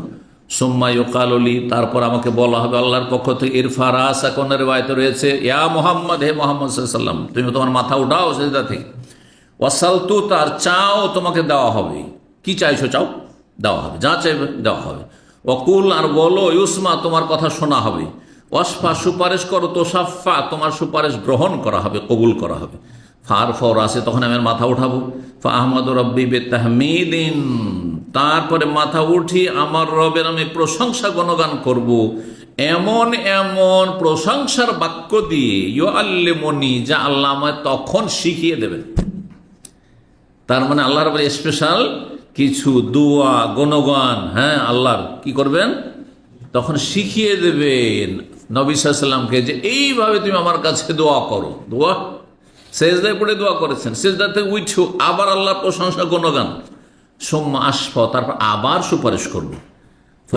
ফায়ুহাদ্দুলি হাদ্দান বা ইয়াহুদ্দুলি হাদ্দান, দুটোকে পড়া যেতে পারে। তখন আমার জন্য পরিমাণ নির্ধারণ করে দেওয়া হবে। এই নয় যাও ডাল্লা হবে, যা ইচ্ছা, যাকে ইচ্ছা নিয়ে চলে যাও, হবে। আমার জন্য পরিমাণ নির্ধারণ করা হবে, যে এই অপরাধীগুলিকে, এই ক্যাটাগরির অপরাধীগুলোকে নিয়ে যাও, এই ধরনের যে অপরাধী রয়েছে এগুলোকে নিয়ে যাও। এই নয় যে কোনো অপরাধীকে জান্নাতে নিয়ে চলে যাও। হ্যাঁ, আমার জন্য তাহলে এতক্ষণ হাসর মাঠের বিচারের কথা বলা হচ্ছিল, এখন জাহান্নামের কথা চলে আসলো। হাদিস সংক্ষেপ হয়ে গেছে, কিন্তু বৃহৎ সাফাতের আর তারপরে হিসাব নিকাশ হয়ে গেল। তারপরে জান্নাত জাহান্নাম, জাহান্নামীরা অনেক অস্থায়ী জাহান্নামী, যারা মুসলিম সমাজের পাপের কারণে, কাবিরা গুনহার কারণে তারা জাহান্নামে চলে গেছে। এখন জাহান্নাম থেকে ওঠা শুরু হবে, তখন পরিমাণ নির্ধারণ করা হবে। উদাহরণস্বরূপ, ঠিক আছে, তোমার উম্মতের যারা শিরক করেননি, কুফরি করেননি, নাস্তিক ছিল না, মাজারপন্থী ছিল না, আল্লাহ ছাড়া অন্যকে ডাকেনি, ঈমান ভঙ্গ করেনি, আর তারা নামাজি ছিল, কিন্তু তাদের অপরাধ ছিল হারাম ব্যবসা বাণিজ্য করত, ওগুলোকে নিয়ে উদাহরণস্বরূপ। তারপরে আমার জন্য পরিমাণ নির্ধারণ করা, এই ক্যাটাগরির লোকদেরকে নিয়ে যাও যারা কি করেছে, ধরে মদ খেয়েছে, অথবা যারা যাদের কিছু রোজাতে ঘাটতি রয়েছে, যাদের কিছু যাকাতে ঘাটতি রয়েছে, এইভাবে বিভিন্নভাবে আমার জন্য কি করা হবে, পরিমাণ নির্ধারণ করে দেওয়া হবে। সুম্মা উখরিজুহুম মিনান নার, তারপরে তাদেরকে জাহান্নাম থেকে বের করবো। হাদিস শুরু হয়েছিল কি দিয়ে? হাসর মাঠের বৃহৎ সাফাত দিয়ে, কিন্তু তারপরে অন্য সাফাত দিয়ে চলে আসলো। বিষয়টি মনে রাখবেন, না হলে ভাববেন যে সারা বিশ্বের সমস্ত মানুষের জন্য সুপারিশের কথা পড়লাম হাদিসের প্রথমখানে আর শেষখানে, আবার জাহান্নামের আগুন থেকে বের করা হচ্ছে। তার মানে হিসাব শুরু হয়ে গেছে। যখন সুপারিশ হয়েছে তাতে হিসাব শুরু হয়েছে, আর তারপরে দ্রুত হিসাব হয়ে গেছে। আর হিসাব হওয়ার পরে তখন জাহান্নাম হয়ে গেছে, জান্নাতীরা জান্নাত চলে গেছে, জাহান্নামীরা জাহান্নামে চলে গেছে। জাহান্নামী দুই রকম, স্থায়ী জাহান্নামী কোনোদিনই বেরোবে না তারা জাহান্নাম থেকে, কাফের মুশরিক। আর অস্থায়ী জাহান্নামীদের এখন সুপারিশের মাধ্যমে নবী সাল্লাল্লাহু আলাইহি ওয়াসাল্লাম সুপারিশ চলতে আছে। আর ক্যাটাগরি যে এই ধরনের লোকদেরকে তুমি জাহান্নাম থেকে বের করে নিয়ে যাও, তাদেরকে আমি জাহান্নাম থেকে বের করবো। উদখিলহুমুল জান্নাত, তাদেরকে জান্নাতে আমি প্রবেশ করাবো। সুম্মা আউদু, প্রবেশ করাও মানে সরাসরি নিজে যে উঠাবেন, না, আসল মূল মালিকের কথা উল্লেখ করা হচ্ছে। কিন্তু ফেরেশতারা বলবেন যে আল্লাহ বললেন যে এই করেন, এদেরকে উঠিয়ে দেন জান্নাত থেকে। ঠিক এটি হলো নবী সাল্লাল্লাহু আলাইহি ওয়াসাল্লাম উঠাচ্ছেন, যে নবী সাল্লাল্লাহু আলাইহি ওয়াসাল্লাম হুকুম হচ্ছে। কিন্তু নবী সাল্লাল্লাহু আলাইহি ওয়াসাল্লাম পারমিশন কার কাছ থেকে নিয়েছেন? এখন যদি মনে করেন যে আমার ওপরে কি আছে, যার কাছ থেকে আপনি পারমিশন নিয়ে আমাকে পেপার দেখান যে ওনার সাইন, এইটা দিতে হবে, যে 2 কার্টন কিতাব দিতে হবে, দেবো না কেন? অর্ডার হয়ে গেছে, কি দিতে হবে অর্ডার লেখা আছে, এখানে কি করতে হবে। জি, ঠিক ওই রকম। সুম্মা আউদ, তারপরে আবার ফিরবো আমি। কিসের জন্য? আবার সুপারিশ করার জন্য। ফাআকাউ সাজিদান মিসলাহু ফি সালিসাতি আও রাবিয়াতি, তারপরে দ্বিতীয়বার, তৃতীয়বার, চতুর্থবার সিজদায় লুটিয়ে পড়বো। বারবার সিজদায় পড়ে থাকবেন আর আল্লাহর কাছে অনুমতি চাইবেন। আরো জাহান্নামে আমার উম্মত আছে, আমার উম্মত জাহান্নামে আছে, আল্লাহ তাদেরকে জাহান্নাম থেকে আমি বের করবো। হাত্তা মা ইয়াবকা ফিন্নার, এমনকি জাহান্নাম থেকে বের করতে করতে এদিকে জাহান্নাম কিন্তু জ্বলতে আছে। যারা জাহান্নামে চলে গেছে অনেকের জন্য অনেক কাল হয়ে গেছে, শত শত বছর হয়ে গেছে, দীর্ঘকাল হয়ে গেছে জাহান্নামে জ্বলছে, তাদের বহু পাপ ছিল সেই জন্য। কিন্তু শেষ তারা বের হবে যদি তাদের মূল ঈমান ইসলাম টিকে থাকে। ভালো করে শোনাকেন, এই জন্য বলছেন নবী হাত্তা মা ইয়াবকা ফিন্নার, জাহান্নামে অবশিষ্ট থাকবে না ইল্লা মান হাবাসাহুল কোরআন, তবে কোরআন যাকে বাধা দিয়েছে। কোরআন যার সম্পর্কে বলেছে যে এ কখনো জান্নাতে যাবে না, কখনো জাহান্নাম থেকে বেরোবে না। কার সম্পর্কে? কাফের, মুশরিক, ঈমান নষ্টকারী বিষয়, যে ঈমান যা নষ্ট করেছে, জাদুকর, গৌণক, আর তারপর মুশরিক, যে আল্লাহ ছাড়া অন্যকে সেজদা করেছে, আল্লাহ ছাড়া অন্যের কাছে সন্তান সন্ততি চেয়েছে, আল্লাহ ছাড়া অন্যের কাছে রোগের আরোগ্য চেয়েছে, বাবা গো তুমি আমার রোগ ভালো করে, বাবা গো আমার মনের কামনা বাসনা পূরণ করে, এইসব করেছে। কেউ মায়ের কাছে চেয়েছে, কেউ বাবার কাছে চেয়েছে। হিন্দুরা মায়ের কাছে চায়, মাজার পূজারী আমাদের মুসলিম সমাজে বাবার কাছে চায়। হাবাসাহুল কোরআন, কারণ আল্লাহ বলছেন ইন্নাহু মান ইউশরিক বিল্লাহ, যারা আল্লাহর সাথে শিরক করে মারা যাবে, ফাকাদ হারামাল্লাহু আলাইহিল জান্নাহ, জান্নাত হারাম করেছেন। মান হাবাসাহুল কোরআন, জান্নাত হারাম, নিষিদ্ধ। কোরআন তাদেরকে বাধা দিয়েছে যে না, এরা জান্নাতে যেতে পারবে না। ফাকাদ হারামাল্লাহু আলাইহিল জান্নাহ, জান্নাত হারাম। ওয়া মাওয়াহুন নার, বাসস্থান কোথায় তাহলে?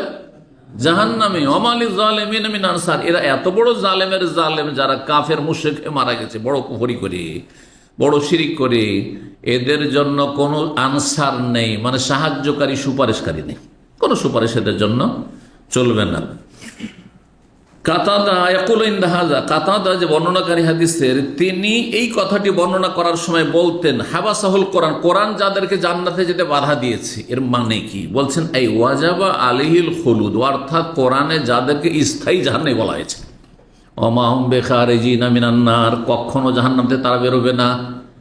ওয়ালা ইয়াদখুলুনাল জান্নাহ, জান্নাতে যাবে না। হাত্তা ইয়ালিজাল জামালু ফি সামিল খায়াত, এই শ্রেণীর লোকেরা জান্নাতে কখনো যেতে পারবে না যতদিন পর্যন্ত কোন একটি উট কোথায় না ঢুকবে, হ্যাঁ, ফি সামিল খায়াত, সেই সূচের ছিদ্রে যতক্ষণ পর্যন্ত পারাপার না করবে। সূচের ছিদ্র দিয়ে, হ্যাঁ, কখনো সম্ভব একটা উট, হ্যাঁ, ক্রস করে যাওয়া, পার করা। যখন এটি অসম্ভব, তার মানে কাফেরের, মুশরিকের, ঈমান নষ্টকারীর জান্নাতে যাওয়া অসম্ভব। কথা বোঝা গেছে? জি। স্থায়ী জাহান্নামী তারা, আলোচনা গতকালকে বলছিলাম যে স্থায়ী জাহান্নামী আর অস্থায়ী জাহান্নামী, দুই রকমের জাহান্নামী রয়েছে। এটি হচ্ছে আহলে সুন্নাত ওয়াল জামাতের আকীদা। 6566 নম্বর হাদিস বর্ণনা করছেন ইমরান বিন হোসেন রাদিয়াল্লাহু তাআলা আনহু। তিনি বলেন, নবী সাল্লাল্লাহু আলাইহি ওয়াসাল্লাম বলেছেন, ইয়াখরুজু কওমুন মিনান নার, এক দল জাহান্নাম থেকে বের হবে বেশাফাতে মুহাম্মাদিন সাল্লাল্লাহু আলাইহি ওয়াসাল্লাম, মুহাম্মদ সাল্লাল্লাহু আলাইহি ওয়াসাল্লামের সুপারিশের মাধ্যমে। ফায়াদখুলুনা জান্নাহ, তারা জান্নাতে প্রবেশ করবে। ইউসাম্মাউনা, তাদের নামকরণ হবে। জান্নাতে যাওয়ার পরে তাদের নাম উপাধি থেকে যাবে, টাইটেল কি? আল জাহান্নামিন। ও জাহান্নামী ভাই, ও জাহান্নামী ভাই, কথা বলছেন না? এইভাবে। 6567 নম্বর হাদিস বর্ণনা করেছেন আনাস রাদিয়াল্লাহু তাআলা আনহু। এই হাদিসটি এখানে 6567, আর গতকালকে আমরা 6550-এ উল্লেখ করেছি হাদিসটি। একই ঘটনা, কিন্তু পার্থক্যটা দেখেন। এখানে আনাস বর্ণনা করেছেন আন্না উম্মা হারেসা, হারেসার মা আতাত রাসূলুল্লাহ সাল্লাল্লাহু আলাইহি ওয়াসাল্লাম, রাসূলুল্লাহ সাল্লাল্লাহু আলাইহি ওয়াসাল্লামের কাছে আসলেন। ওয়াকাদ হালাকা হারেসা ইয়াউমা বাদরিন, বদরের যুদ্ধের দিন হারেসা নিহত হয়েছিল। হালাকা মানে মারা, হালাকা মানে মওত হয়, কিন্তু বাংলাতে হালাকা মানে আযাবে কেউ ধ্বংস হওয়া, এটা ভুল কথা। হালাকা মানে ধ্বংস হইতে পারে, আর যে মারা গেল সে ধ্বংস, দুনিয়া থেকে শেষ না। তো ওয়াকাদ হালাকা হারেসা, তো অথচ হারেসা শহীদ হয়েছে। তো শহীদকে সাহাবায়ে কেরাম শহীদ বলতেন না, কারণ এটি বলার অধিকার শুধু নবীর। আমার কি অধিকার? আমি কি করে জানি? না, মাতা বলতেন, বা তোফিয়া বা কোতলা, নিহত হয়েছে, এইসব কথা। হালাকা যেমন এখানে আসুন, ওকাদ হালাকা হারেসা, তো হারেসা মারা গিয়েছিলেন ইয়াউমা বাদর, বা নিহত হয়েছিলেন বদরের যুদ্ধের দিন। হারেসা এখানে বলা হয়নি যে সাবালক ছিল না নাবালক ছিল। সে কি যুদ্ধের ময়দানে যুদ্ধ করতে গিয়েছিল? না। ওয়াহুয়া গোলামুন, এই হাদিসে রয়েছে, আগের হাদিসটিতে 6550-এ, সে কি ছিল? কিশোর, একজন নাবালক ছেলে ছিল। তা নাবালক তার যুদ্ধ করতে যায়নি, কিন্তু গেছিল কোথায়? ওই বদরের যুদ্ধ যখন, যেখানে যে মাঠে হচ্ছিল বদর প্রান্তে, সেখানে একটি পানির হাউজ ছিল, মানে পানির জায়গা ছিল। আজকালকার মতো পাকা আপনার একদম প্লাস্টার করা হাউজ তো সে যুগে থাকতো না, কিন্তু পানির জায়গায় ছিল, যেখানে সুপেয় পানি, ভালো পানি ছিল।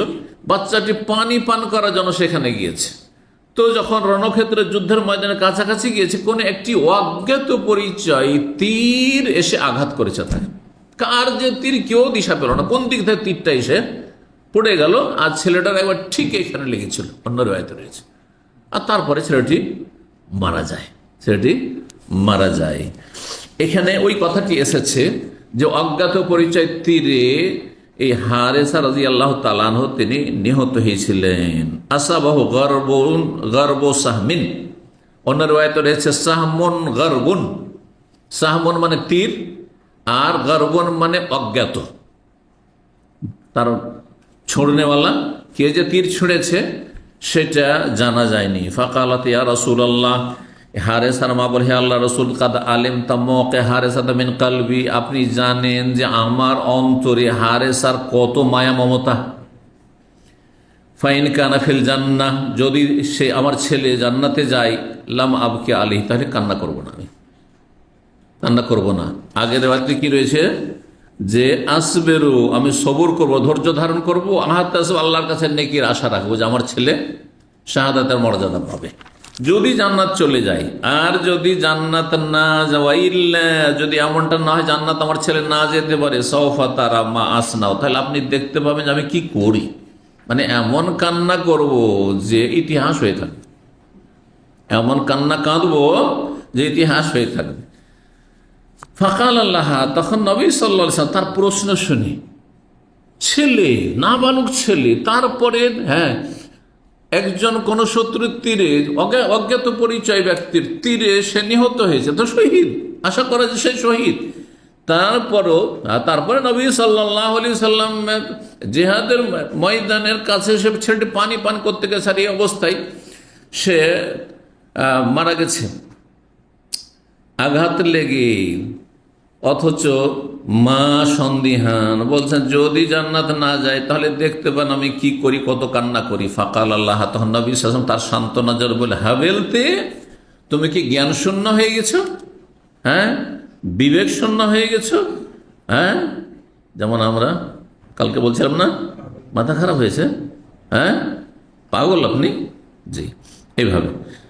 আর জান্নাতুন ওয়াহিদা হিয়া, তুমি মনে করছো যে জান্নাতে শুধু একটি জান্নাত আছে, আর ওই জান্নাতে তোমার ছেলে জায়গা হবে না হয়তো না। শোনো, ইন্নাহা জানানুন কাসীরা, সেই আল্লাহর জান্নাতে বহু জান্নাত রয়েছে, জান্নাতের বহু স্তর রয়েছে, আর বহু বাগান বিশিষ্ট জান্নাত রয়েছে। ওয়া ইন্নাহু ফিল ফিরদাউসিল আলা, এখানে ফিল ফিরদাউসিল আলা আসলো, আর ওখানে ছিল কি ওয়া ইন্নাহু লাফি জান্নাতিল ফিরদৌস। তোমার ছেলে হারেসা ফিরদৌস, যে সুউচ্চ জান্নাত, জান্নাতের সবচেয়ে উচ্চ মর্যাদা, সেখানে সে অধিষ্ঠিত হয়েছে, সেখানে সে জায়গা পেয়েছে। আল্লাহু আকবার। জি, 6568 নম্বর হাদিস বর্ণনা করছেন আগের সনদে। আগের সনদ কি ছিল? ইমাম বুখারীর ওস্তাদ কোতাইবা, তার ওস্তাদ ইসমাইল বিন জাফর, তার ওস্তাদ হুমায়দ তাবেঈ, তার ওস্তাদ হচ্ছেন আনাস বর্ণনা করেছেন। আরো এই জিহাদের হাদিস, গাদওয়াতুন ফি সাবিলিল্লাহ আও রাওহাতুন খায়রুম মিনাদ দুনিয়া মা ফিহা, সকালবেলায় আল্লাহ রাস্তায় কিছু সময় কাটানো, আও রাওহাতুন, অথবা সন্ধ্যাবেলা বা বৈকালে কিছু সময় আল্লাহ রাস্তায় কাটানো, খায়রুম মিনাদ দুনিয়া ওয়া মা ফিহা, পৃথিবী এবং পৃথিবীতে যা কিছু রয়েছে তার চাইতে অনেক বেশি উৎকৃষ্ট, উত্তম। সময় কাটানো আল্লাহর রাস্তায়, এই আল্লাহর রাস্তা বুঝতে গিয়ে খেয়াল খুশি বুঝেছে। নবী সাল্লাল্লাহু আলাইহি সাল্লামের ওপর কোরআন নাযিল হয়েছে। আল্লাহর রাস্তা কোনটাকে বলা হইতো? কোনটাকে বলা হইতো? জিহাদকে বলা হইতো। বদর, ওহদ, খন্দক, মক্কা বিজয়, এগুলো জিহাদকে বলা হইতো। আল্লাহ রাস্তা মানে এই নয় যে আপনি চিল্লাতে বেরিয়েছেন আর এই হাদিস ফিট করবেন। চিল্লাওয়ালারা কিন্তু এইসব হাদিস পড়ে অপব্যাখ্যা করে, যে সকালবেলা একটু টাইম দেন আমাদের সাথে, গাছতে চলে যান আপনি ঘরে ঘরে একটু, বলছেন না, তাহলে কি হয়ে যাবে? দুনিয়ার সমস্ত সম্পদের চাইতে বেশি এত নেকি, 49 কোটি নেকি।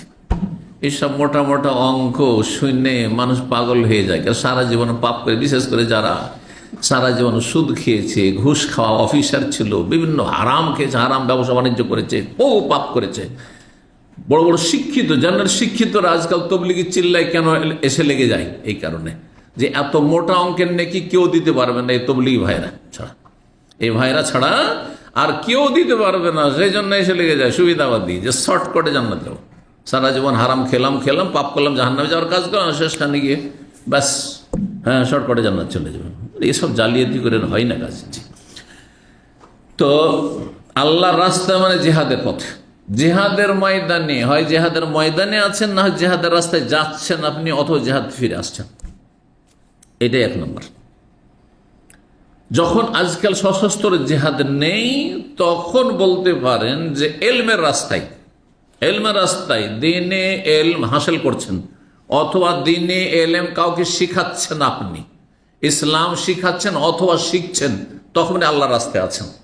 সুতরাং বাড়ি থেকে আপনি দিন শেখার জন্য যদি আসেন, দিন শিখার জন্য, আর অথবা এখান থেকে ফিরে যাচ্ছেন, আর কোন রকম যদি আপনি দুর্ঘটনার শিকার হন, তাহলে আশা করা যায় যে আপনি এই ফজিলত পাবেন। ওমাই ইয়াখরুজ মিন বাইতি মুহাজিরান ইলাল্লাহি ওয়া রাসূলিহি সুম্মা ইউদরিকুহুল মাউত ফাকাদ ওয়াকা আজরুহু আলাল্লাহ। রব্বুল আলামিন কোরআনে কারিমে ইরশাদ করেছেন, কেউ যে আল্লাহর রাস্তায় হিজরত করে বেরোয়, আপনারা ঘরে আরামসে ডিউটি করে 8 ঘন্টা 10 ঘন্টা সারাদিন ডিউটি করেছেন, ডিউটি করার পরে ঘরে আরাম করতেন আপনি, বউ বাচ্চার সাথে কথা বলতেন আপনি, তা না করে সেখানে ওয়ামাইয়া খরচ মেম্বাইতে, যে নিজের বাড়ি থেকে বেরিয়েছে, মুহাজিরান ইলাল্লাহ, আল্লাহ এবং রসুলের কাছে হিজরত করে। 1 নম্বর ছিল যে মদিনায় হিজরত করে, তো ওই যুগ তো নেই, ওই যুগ আমরা পাইনি, কিন্তু আল্লাহ রসুলের কাছে হিজরত করে মানে আল্লাহ এবং রসুলের কথা শোনার জন্য, অথবা আল্লাহ রসুলের কথা শিখানোর জন্য। কথা বুঝতে পেরেছেন না? আর সুম্মা ইউদরিকুল মউত, তারপর রাস্তে আসতে গিয়ে মারা গেলেন অথবা ফিরতে গিয়ে মারা গেলেন, ফাকাদ ওয়াকা আজরুহু আলাল্লাহ, তাহলে তার নেকি আল্লাহর কাছে সুসাব্যস্ত হয়েছে। কোরআন কারীমের আয়াত। তো এটাকে শামিল করা যেতে পারে, এটাকে শামিল করা যেতে পারে এলম শিখার রাস্তায় পথে থাকলে, সে মাদ্রাসার ছাত্র হোক অথবা আপনি ইসলামী সেন্টারে এসে দিন শিখেন, যেখানে সহি দিন শেখানো হচ্ছে সেখানে। কিন্তু যেখানে কোনো দিন শেখানো হয় না, দিন শেখানো হয় না, শুধু সেখানে বেদাত শেখানো হয়, দিনের নামে সেখানে বেদাত শেখানো হয়, জাল জয়ীফের ছড়াছড়ি, স্বপ্ন আর কিচ্ছা কাহিনী, আর বলবেন যে এইটা হচ্ছে আল্লাহ রাস্তা, না, এটা ভুল কথা, এইসব অপব্যাখ্যা করবেন না। কিন্তু মূলত এই হাদিসগুলির প্রেক্ষাপট হচ্ছে কি, জিহাদ ফিসাবিল্লাহ, আল্লাহ রাস্তার লড়াইয়ের পথে যদি হয়, যদি সকালবেলা কেউ কিছু সময় কাটায় আল্লাহ রাস্তায়, হ্যাঁ, এইরকমই যারা দেখেন মুসলিম দেশের পাহারা দিচ্ছে, এই যে সৌদি আরবের সেনাবাহিনী, নিরাপত্তায় যারা নিয়োজিত রয়েছে, যে কোনো মুসলিম দেশের সেনাবাহিনী যারা বর্ডার পাহারা দিচ্ছে, শত্রু থেকে দেশকে, দেশের মানুষকে সুরক্ষিত রাখার জন্য, দেশের কোনো অকল্যাণ যাতে না হয়, তারা যদি খুলুসিয়াতের সাথে করে তাহলে এই হাদিসের আওতাভুক্ত তারা হবে। যদি বেশি না, সকালবেলা কিছুক্ষণ ডিউটি করে, কেউ সন্ধ্যাবেলা ডিউটি করেছে, তাহলে খায়রুম মিনাদ দুনিয়া মা ফিহা, দুনিয়া এবং দুনিয়া যত সম্পদ রয়েছে তার চাইতে বেশি উত্তম হবে, কারণ দুনিয়ার সম্পদ শেষ হয়ে যাবে। আর এই যে সকাল বিকেল মুসলিম ভাই বোন, শিশু, নারী, বৃদ্ধ, মুসলিম দেশ, মুসলিমের সম্পদের হেফাজতের জন্য যারা পাহারা দিচ্ছে, এই নেকিটা দুনিয়াতে শেষ হয়ে যাবে? দুনিয়াতে শেষ হবে না, আখিরাতে কাজে আসবে? এমন জায়গায় কাজে আসবে যেখানে কোনো পয়সা থাকবে না। বুঝতে পেরেছেন না? কোনটা উত্তম হলো? যদি সারা পৃথিবীর রাজত্ব আমাকে দিয়ে দেওয়া হয়, আপনাকে দিয়ে দেওয়া, দুনিয়ার রাজা ধরেন, শেষ শেষ কি হবে? ভাই আমার কাছ থেকে কেউ ছিনিয়ে নেবে গণতান্ত্রিক পথে 5 বছর পরে বা তার আগেই অনাস্থা ডেকে, আর না হলে আমাকে আল্লাহ ছিনিয়ে নেবে, ওখান থেকে নিয়ে চলে যাবেন। দুনিয়ার রাজত্ব থেকে যাবে, আমি চলে যাব, ঠিক কিনা?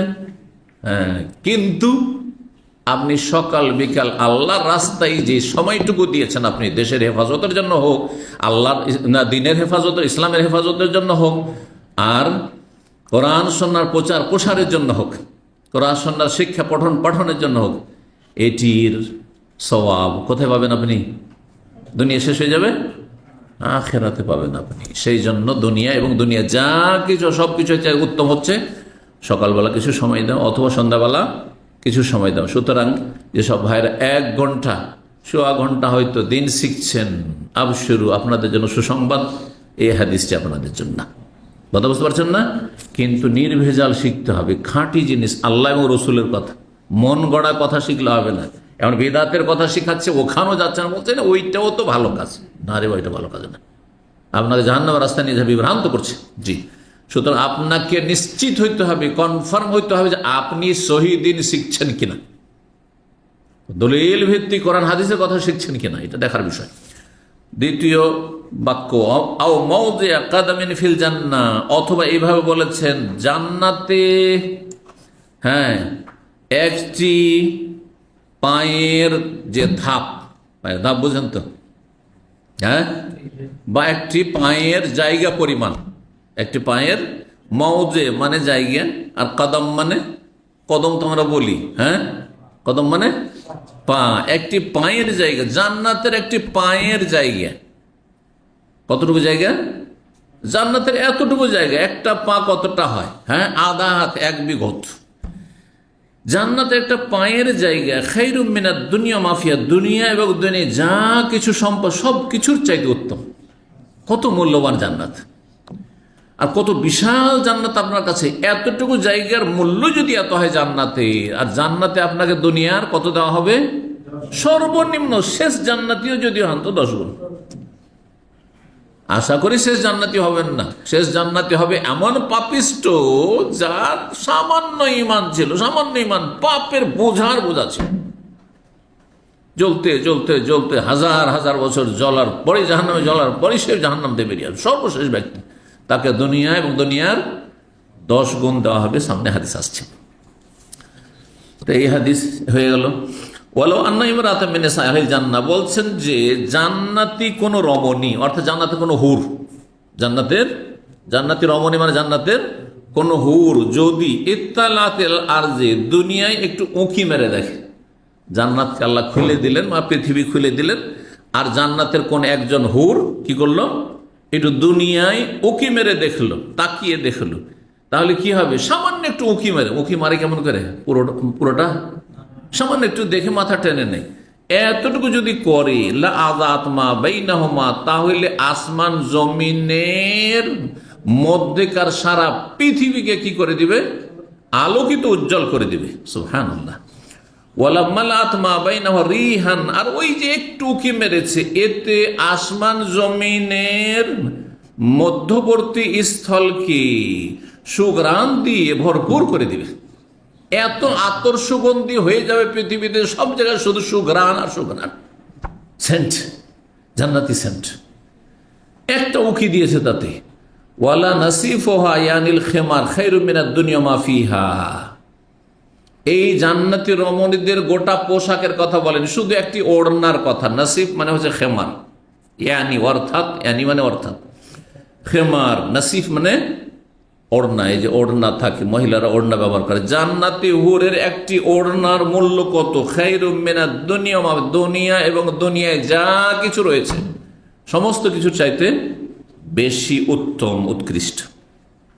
আল্লাহ যেন আমাদের জান্নাতুল ফিরদৌস দান করেন। 6569 নম্বর হাদিস বর্ণনা করেছেন আবু হুরায়রা রাদিয়াল্লাহু তাআলা। তিনি বলেন, নবী সাল্লাল্লাহু আলাইহি সাল্লাম বলেছেন, লা ইয়াদখুলু আহাদুনিল জান্নাতা ইল্লা উরিয়া মাকআদাহু মিনান নার ইল্লা আসাআ লিয়াজদাদা শুকরান। কোন ব্যক্তি জান্নাতে যাবে না, কিন্তু যদি জান্নাতে যায় তাহলে উরিয়া মাকআদাহু মিনান নার, তাকে তার জাহান্নামের তার জায়গাটুকু দেখিয়ে দেওয়া হবে। জাহান্নামের জায়গা কেমন? আপনি জান্নাতে যাচ্ছেন আর জাহান্নামের জায়গা, মানে প্রত্যেকের জায়গা কিন্তু আছে। এর আগে বলেছি বিষয়টি, কিন্তু মনে আছে? সকল জান্নাতির জন্য জাহান্নামে একটি জায়গা ছিল, যদি পাপ করতো ওখানে যেত। ওই রকম সকল জাহান্নামীদের জন্য জান্নাতে জায়গা বিশেষ বিশেষ তার জায়গা ছিল, কিন্তু সে পাপের কারণে সে জান্নাতের জায়গাটি হারিয়ে দিয়েছে, বঞ্চিত হয়েছে সেখান থেকে। শাব্দিক অর্থ করলে অনেক সময় ভাব প্রকাশ পায়, যেন ভাব অর্থ লা ইয়াদখুলু আহাদুনিল জান্নাহ ইল্লা উরিয়া মাকআদাহু মিনান নার ওয়াসা। যে কোনো ব্যক্তি জান্নাতে যাবে, এই যে কোনো ব্যক্তি জান্নাতে যাবে, তাকে জাহান্নামে তার বাসস্থান দেখিয়ে দেওয়া হবে, জায়গাটুকু দেখিয়ে দেওয়া হবে। লাউ আসা, যদি সে পাপী হতো, সে যদি পাপ করে যেত, ওকে বলা হবে, এই তুমি জান্নাত যাচ্ছ না, তুমি যদি পাপ করতে এই পাপীগুলোর মতো, তাহলে তোমাকে কিন্তু এই জাহান্নামে এই জায়গায় থাকতে হইতো, এই জায়গায় থাকতে হইতো। কি জন্য এই কথা বলা হবে? লাভ কি? লিয়াজদাদা শুকরান, যাতে করে এই কথাটি শোনার পরে আল্লাহ শুকরিয়া দেব। আলহামদুলিল্লাহ, আলহামদুলিল্লাহ যে আল্লাহ আমাকে হেদায়েত করেছে, আলহামদুলিল্লাহ যে আমাকে নামাজি বানিয়ে, আলহামদুলিল্লাহ আমাকে মুসলিম করেছিলেন, তাই না? জি, এভাবে শুকরিয়া আদায় করবে। ওয়ালা ইয়াদখুলুন নার আহাদুন, আর যে কোনো ব্যক্তি জাহান্নামে যাবে, যখন জাহান্নামে চলে গেছে, ইল্লা উরিয়া মাকআদাহু মিনাল জান্নাহ, তাকে জান্নাতের জায়গাটুকু দেখানো, এই জাহান্নামে শোন, এই যে তোর জান্নাতের জায়গা ছিল, জায়গাটা দেখে নে ভালো করে, এই জায়গা তোরই ছিল। তাকে দেখানো হবে জান্নাতের সেই জায়গাটুকু। লাউ আহসানা, যদি সে নেক আমল করতো, সৎ কাজ করতো। তুই যদি ভালো কাজ করে আসতি, মুসলিম হয়ে যাতি, মুনাফিক আর নাস্তিক না হতি, তুই যদি বেনামাজি না হতি, তুই যদি চুরি ডাকাতি না করতি, আর খুন না করতি, জেনা না করতি, তো তোর এই জায়গাটা ছিল। লিয়া কোন, আর কি জন্য একে কেন জান্নাত জায়গাটুকু দেখার হবে? যাতে করে তার আক্ষেপ হইতে থাকে যে হাই হাই হাই হাই। এটা উদাহরণ দিতে হবে, বুঝবেন। যাদের দাদা আমলে অনেক জমি জায়গা ছিল, দাদা আমলে অনেকের, বাবার আমলে অনেকের। আপনার হয়তো জমি জায়গা নেই, 2 বিঘা জমি নেই, কিন্তু আপনার বাবার 50-100 বিঘা জমি ছিল। এক দাগে ধরেন 20 বিঘার দাগ ছিল। আমরা দেখেছি একসময় এরকম ছিল আমাদের। তো 20 বিঘার দাগ একেবারে, এই মাথা এই মাথা যত দূর পর্যন্ত নজর আছে সব জমি আমাদের। কিন্তু জমিটি আমরা পাইনি। জমিটি কার ছিল? আমার দাদার ছিল। কিন্তু দাদার জমিটা তখন বিক্রি করে করে খেয়ে নিয়েছে আমার বাবারা, অথবা আমার দাদাই খেয়ে ফেলেছে। কিন্তু গ্রামের মুরব্বীরা যারা আছেন তখন আমাকে দেখাচ্ছেন, আমি নতুন প্রজন্মের লোক, জানো এই যে দেখছো না এই বিশাল দাগ, জমির দাগ, এটা কিন্তু তোমার দাদার নামে ছিল। এই যে আম বাগান তোমার ছিল, তোমার দাদার ছিল। কত আক্ষেপ হয় বলুন তো দেখি। উফ, যদি এটা সংরক্ষণ করতে পারতো, এটা যদি হেফাজত করতে পারতো তো কত কাজ হইত, ঠিক না? জি।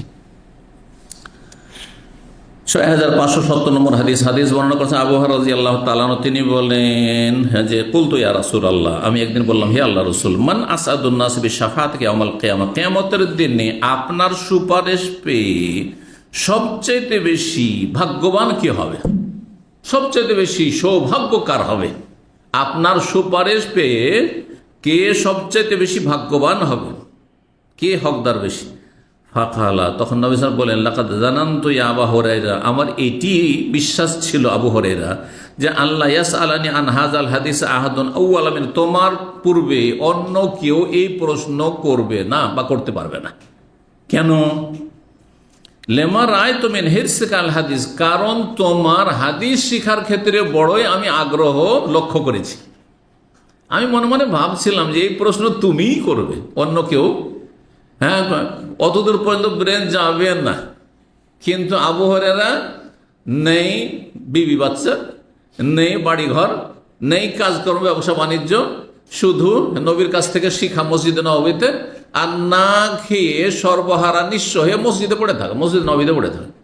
যদি কিছু আসলো, হ্যাঁ, খেজুর টেজুর কেউ নিয়ে আসলো, কিছু খেলেন, হ্যাঁ, কিছু হাদিয়া তোহফা আসলো বা সাদকা আসলো, আর না হলে না খেয়ে আছেন তো আছে। উদ্দেশ্য কি? যে অল্প সময় পেয়েছি আমি এলেম শিখব, সবসময় এলেম শিখব, মসজিদে পড়ে সবসময়। আসাবে সুফার একজন ছিলেন তিনি। তো তোমার যে আগ্রহ দেখেছি, আগ্রহতে আমার বিশ্বাস ছিল যে এই প্রশ্ন তোমার ছাড়া আর কেউ তোমার পূর্বে করবে না বা করতে পারবে না। তারপরে উত্তর বললেন। প্রশ্ন কি ছিল?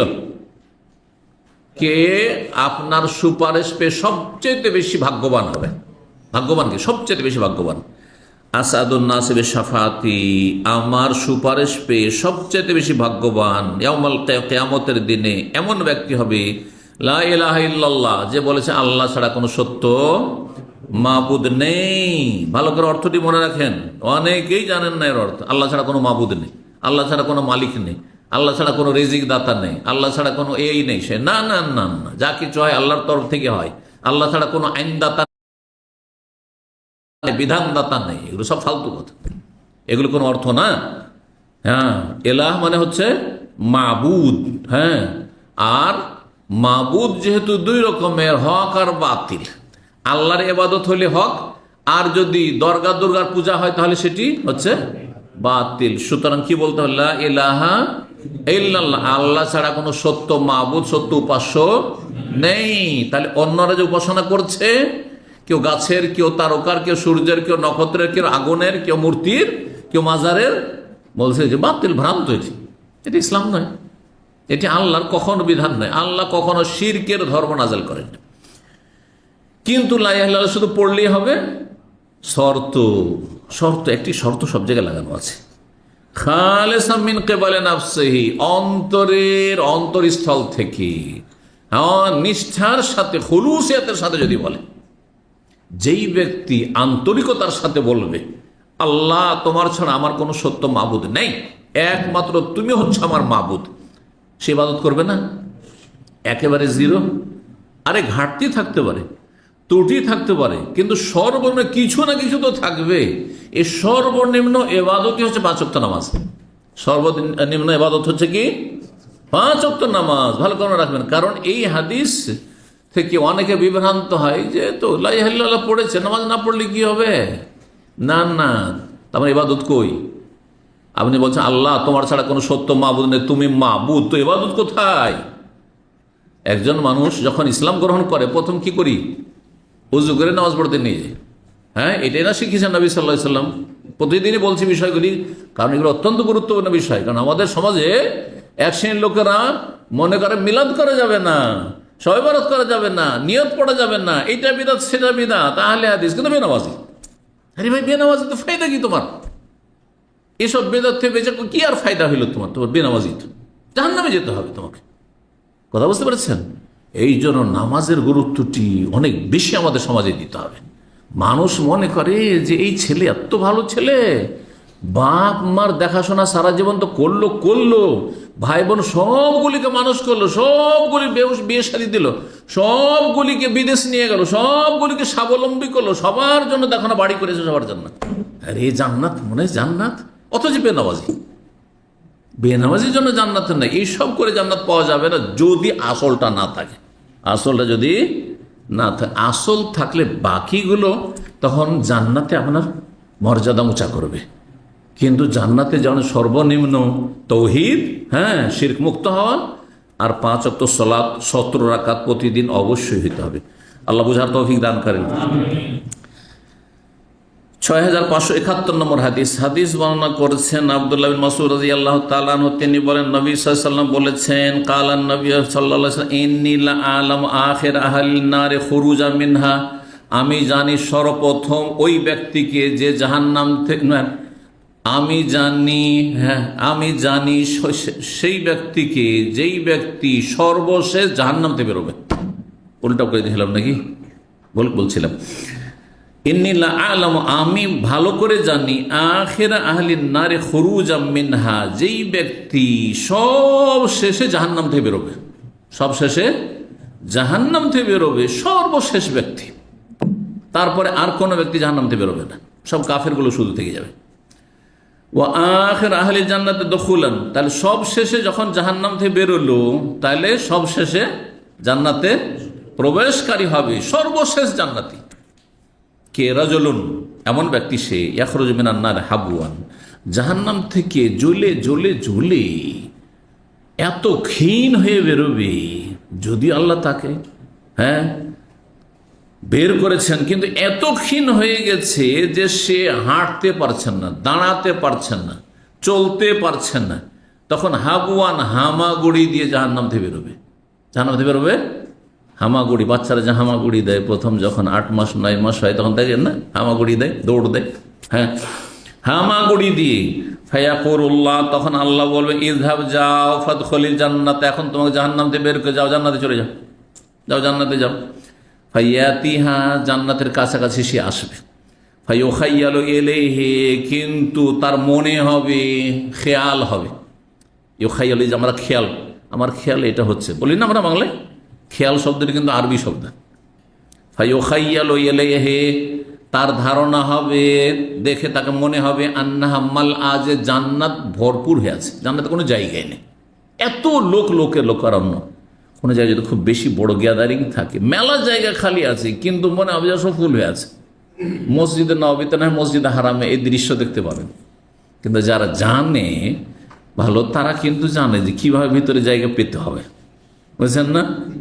দরজার কাছে সবাই কি ওখানে ভিড় জমিয়েছে, দরজা দিয়ে ঢুকতে দেখছে সব ফুল আর ফুল, ফুল আর ফুল। আপনি চলে যান ভিতরে ঢুকে চলে যান, দেখবেন যে ভিতরে দিয়ে ঘুরে যখন আসবেন, জায়গা খালি সব পড়ে আছে। বুঝতে পারছেন? জি হ্যাঁ, একবারে ঠিক শেষ সময় যাবেন না, কিন্তু কিছু সময় আছে যে সময়গুলোতে ভিতরে জায়গা অনেক খালি আছে, কিন্তু এক শ্রেণীর মূর্খ লোকের সুবিধাবাদী, গেটের কাছে থাকবো, তাড়াতাড়ি বেরিয়ে চলে যাবো, অথবা তারা মানে কত ঝামেলায় যাবো। আর নতুন লোকের আজকাল আসছে, মনে করে যে কোথায় গিয়ে হারিয়ে যাবো, গেটের কাছেই থাকে। তো এই লোক জান্নাতের কাছে গিয়ে দেখবে সব তো ফুল হয়ে আছে, ফায়ার জো ফিরে আসবে, এসে আল্লাহকে বলি, ইয়া রব্বি হে রব, ওয়াজাদতুহা মালা, জান্নাত তো একবার ফুল দেখলাম, ভরপুর হয়ে আছে, কোনো জায়গা নেই, আল্লাহ একটা লোকের জায়গা নেই জান্নাতে। ফায়াকুল, সে বললেন, তখন আল্লাহ বলবেন, ইযহাব, যাও, ফাদখুল, যাও, তোমাকে বললাম জান্নাতে প্রবেশ করো, যাও। ফাইন্না লাকা মিসলা দুনিয়া ওয়া আশরাত আমসালি, তোমার জন্য পৃথিবীর সমান এবং আরো 10 গুণ, তার মানে 11 গুণ। হ্যাঁ, তার মানে কত হয়? পৃথিবী এবং আরো 10 গুণ, তো 11 গুণ হলো না, 11 পৃথিবী, 11 পৃথিবী দেওয়া হবে। কোন কোন রেওয়ায়েতে এরকম আছে, কোন কোন রেওয়ায়েতে আছে যে 10 গুণ। জি, ফায়াকুলু, আচ্ছা এই লোকটি শুনে কি বলবে বলেন তো দেখি। ও দেখছে আমার তো ঢোকারই জায়গায় দেখছি না, আর আল্লাহ বলছেন তোমাকে দুনিয়া এবং দুনিয়ার আরো 10 গুণ দেওয়া হলো, 11টা দুনিয়া দেওয়া হলো, 11টা পৃথিবী দেওয়া হলো। তখন সে বলবে আতাসখারু মিন্নি আও তাযহাকু মিন্নি, আল্লাহ তুমি আমাকে নিয়ে কৌতুক করছো, হ্যাঁ মানে হাসি রসিকতা করছো, ঠাট্টা মস্করা করছে আল্লাহ। আও তাযহাকু মিন্নি, আমাকে নিয়ে আপনি হাসাহাসি করছেন, আল্লাহ আমাকে নিয়ে হাসাহাসি করছেন। ওয়া আনতাল মালিক, অথচ আপনি হচ্ছেন অধিপতি, সবকিছুর মালিক, আপনার জন্য কি এটা মানায় যে আমাকে নিয়ে আপনি হাসি ঠাট্টা করবেন আপনি? ফালাকাদ রাআইতু রাসূলুল্লাহ সাল্লাল্লাহু আলাইহি ওয়াসাল্লাম যাহিকা, সেই সময় রাসূলুল্লাহ সাল্লাল্লাহু আলাইহি ওয়াসাল্লামকে আমি দেখেছি। বর্ণনাকারী কে বলছেন? আব্দুল্লাহ ইবনে মাসউদ, যে নবী সাল্লাল্লাহু আলাইহি ওয়াসাল্লাম থামতে পারেনি, হেসে দিয়েছেন। হ্যাঁ, তার কথা শুনে হেসে দিয়েছেন, কারণ ও কল্পনাও করতে পারেন না যে আমার একটা লোকের ঢোকার জায়গা পাচ্ছি না, আর বলছে তোমাকে 11 দুনিয়া দেওয়া হলো, 11 পৃথিবী দেওয়া হইলো। নবী সাল্লাল্লাহু আলাইহি ওয়াসাল্লাম হেসে দিয়েছেন, এমন হেসেছেন হাত্তা বাদাত নওয়াজিজুহু, নবী সাল্লাল্লাহু আলাইহি ওয়াসাল্লামের মাড়ির দাঁতটা বেরিয়ে এসেছে। এমনভাবে হেসেছেন যে মুখটা একটু খুলে যাওয়ায় মাড়ির দাঁত দেখা দিয়েছে, যেটা খুব কম, বিরল হইতো নবী সাল্লাল্লাহু আলাইহি ওয়াসাল্লামের।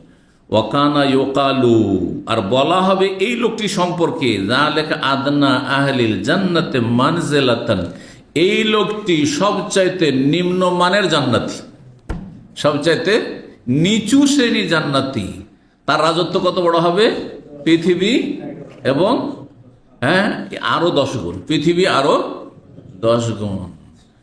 যারা যাননি বা যায়নি শুনেছেন যে কানাডার পূর্ব দিক থেকে পশ্চিম দিক যেতে বা আমেরিকার পূর্ব থেকে পশ্চিম যেতে কত ঘন্টা ফ্লাইট লাগে? হাসান কে বলল? মাশাআল্লাহ, কিছুটা নলেজ আছে। 5 ঘন্টার বেশি এই ফ্লাইটে, তো এয়ারলাইন্সে চাকরি করে, তো 5 ঘন্টার বেশি কল্পনা করতে পারেন। অথচ সৌদি আরবে কত ঘন্টা লাগে? 2.5 ঘন্টা। আমি এখান থেকে জিজান, লাস্ট হচ্ছে জিজান গিয়েছি 2.5 ঘন্টা, 2.5 ঘন্টার মধ্যে যাওয়া, 2.5 ঘন্টা 3.5 ঘন্টায় যাওয়া যায়, বুঝতে পারছেন না? এইরকমই ভারতে 3 ঘন্টা লাগবে হয়তো, আপনি এ প্রান্ত থেকে ওই প্রান্ত 3-3.5 ঘন্টার মধ্যে চলে যাবেন। 5 ঘন্টা একই দেশের মধ্যে লাগে। অথচ পৃথিবীর মানচিত্রে দেখবেন যে কানাডা ও আমেরিকা কতটুকু, এমন কোনো বেশি না। ওর চাইতে অনেক বেশি হচ্ছে প্রশান্ত মহাসাগর, ওর চাইতে অনেক বেশি ধরেন আটলান্টিক সাগর আছে, আরো কত সাগর মহাসাগর আছে না নেই? চিন্তা করুন তাহলে। আর একজন নিম্ন শ্রেণীর, সবচাইতে নিম্ন শ্রেণীর জান্নাতীকে পৃথিবীর কত গুণ দেওয়া হবে? 10 পৃথিবী এবং আরো 10 গুণ দেওয়া হবে। আল্লাহ আমাদেরকে জান্নাতুল ফিরদৌস দান করেন। অধ্যায় যেহেতু চলে এসছে, এক লাইন একটা হাদিস রয়েছে, 6572 নম্বর হাদিস। বলছেন আব্বাস রাদিয়াল্লাহু তাআলা, গতকালকে হাদিসটি কিন্তু বলেছিলাম এসেছিল এবং সেখানে বলেছিলাম প্রসঙ্গে, এই আব্বাস নবী সাল্লাল্লাহু আলাইহি ওয়াসাল্লামের কে? চাচা। তিনি একবার বললেন নবীকে, হাল না ফাতা আবা তালেবিন বেশাই, আপনি কি আপনার চাচা আবু তালেবের কোনো উপকার করতে পেরেছেন? ও তো জাহান্নামে চলেই গেল কাফের হয়ে, আমরা ইসলাম কবুল করলাম, সে তো আর ইসলাম কবুল করলো না, তো কোনো উপকার করতে পারলেন ভাতিজা হয়ে? তখন উত্তরটি এখানে আসেনি, অন্য হাদিসে রয়েছে যে আমি যদি লাউলা আনা, যদি আমি না হইতাম তাহলে জাহান্নামের নিম্ন স্তরে থাকতো, কিন্তু আমার সুপারিশে সে জাহান্নামের কিনারায় একেবারে রয়েছে, কিনারায়, যেখানে তার পায়ের তলায় শুধু আগুন, পায়ের ওপরেও আগুন যায় না, পায়ের তলায় আগুন, তাতেই কি হচ্ছে, এত তার কঠিন শাস্তি হচ্ছে যে তার মগজ টকবক করে ফুটছে। এটি সবচেয়ে হালকা আযাব, হালকা শাস্তি জাহান্নামের। আল্লাহুম্মা আজিরনা মিনান নার, আল্লাহুম্মা আজিরনা মিনান নার। সুবহান রাব্বিকা রাব্বিল ইজ্জাতি আম্মা ইয়াসিফুন ওয়া সালামুন আলাল মুরসালিন ওয়াল হামদুলিল্লাহি রাব্বিল আলামিন।